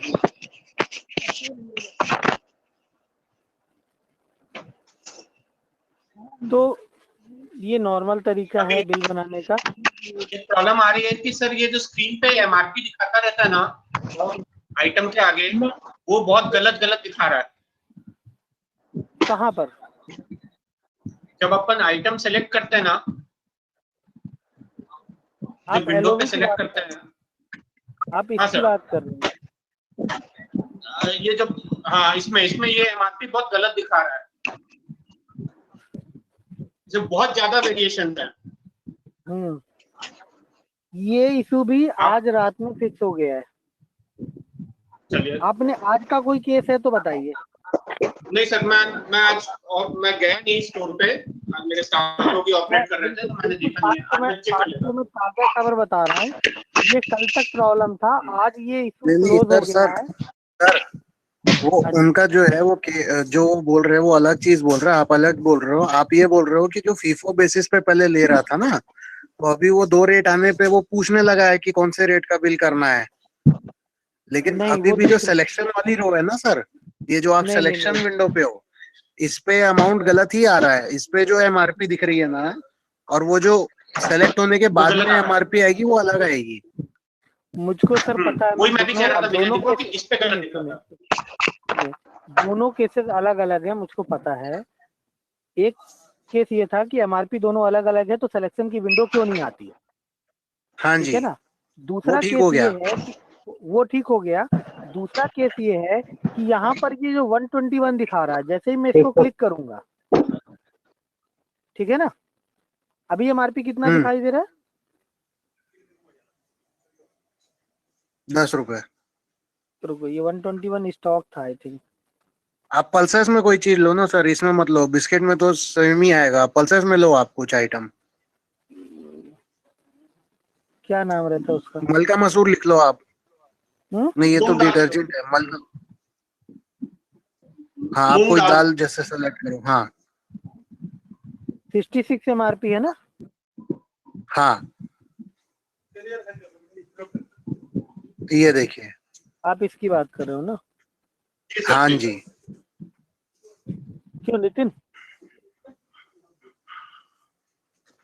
क्योंकि इसका भी अपडेट मुझको बताया गया था कि सही हो गया। नहीं नहीं नहीं नहीं, एक मिनट, रुकिए। आप ये बोल रहे हो कि यहाँ पर 66 एमआरपी आ रहा है, ठीक है ना। हाँ। ये अभी नहीं हुआ ना सही, ये अभी नहीं हुआ ना सही। एमआरपी जो अलग अलग दिखा रहा है। हाँ तो ये तो कॉन्फ़िगर है, तुमने बोल दिया था ना, हो गया ये। अभी जो पॉइंट्स थे उसमें ये पॉइंट नहीं था।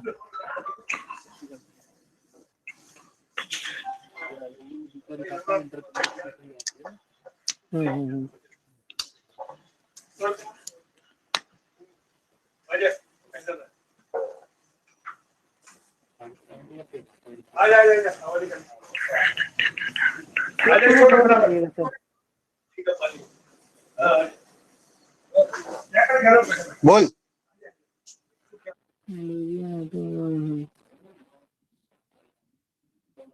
ठीक है, मैं ही गलत समझ रहा।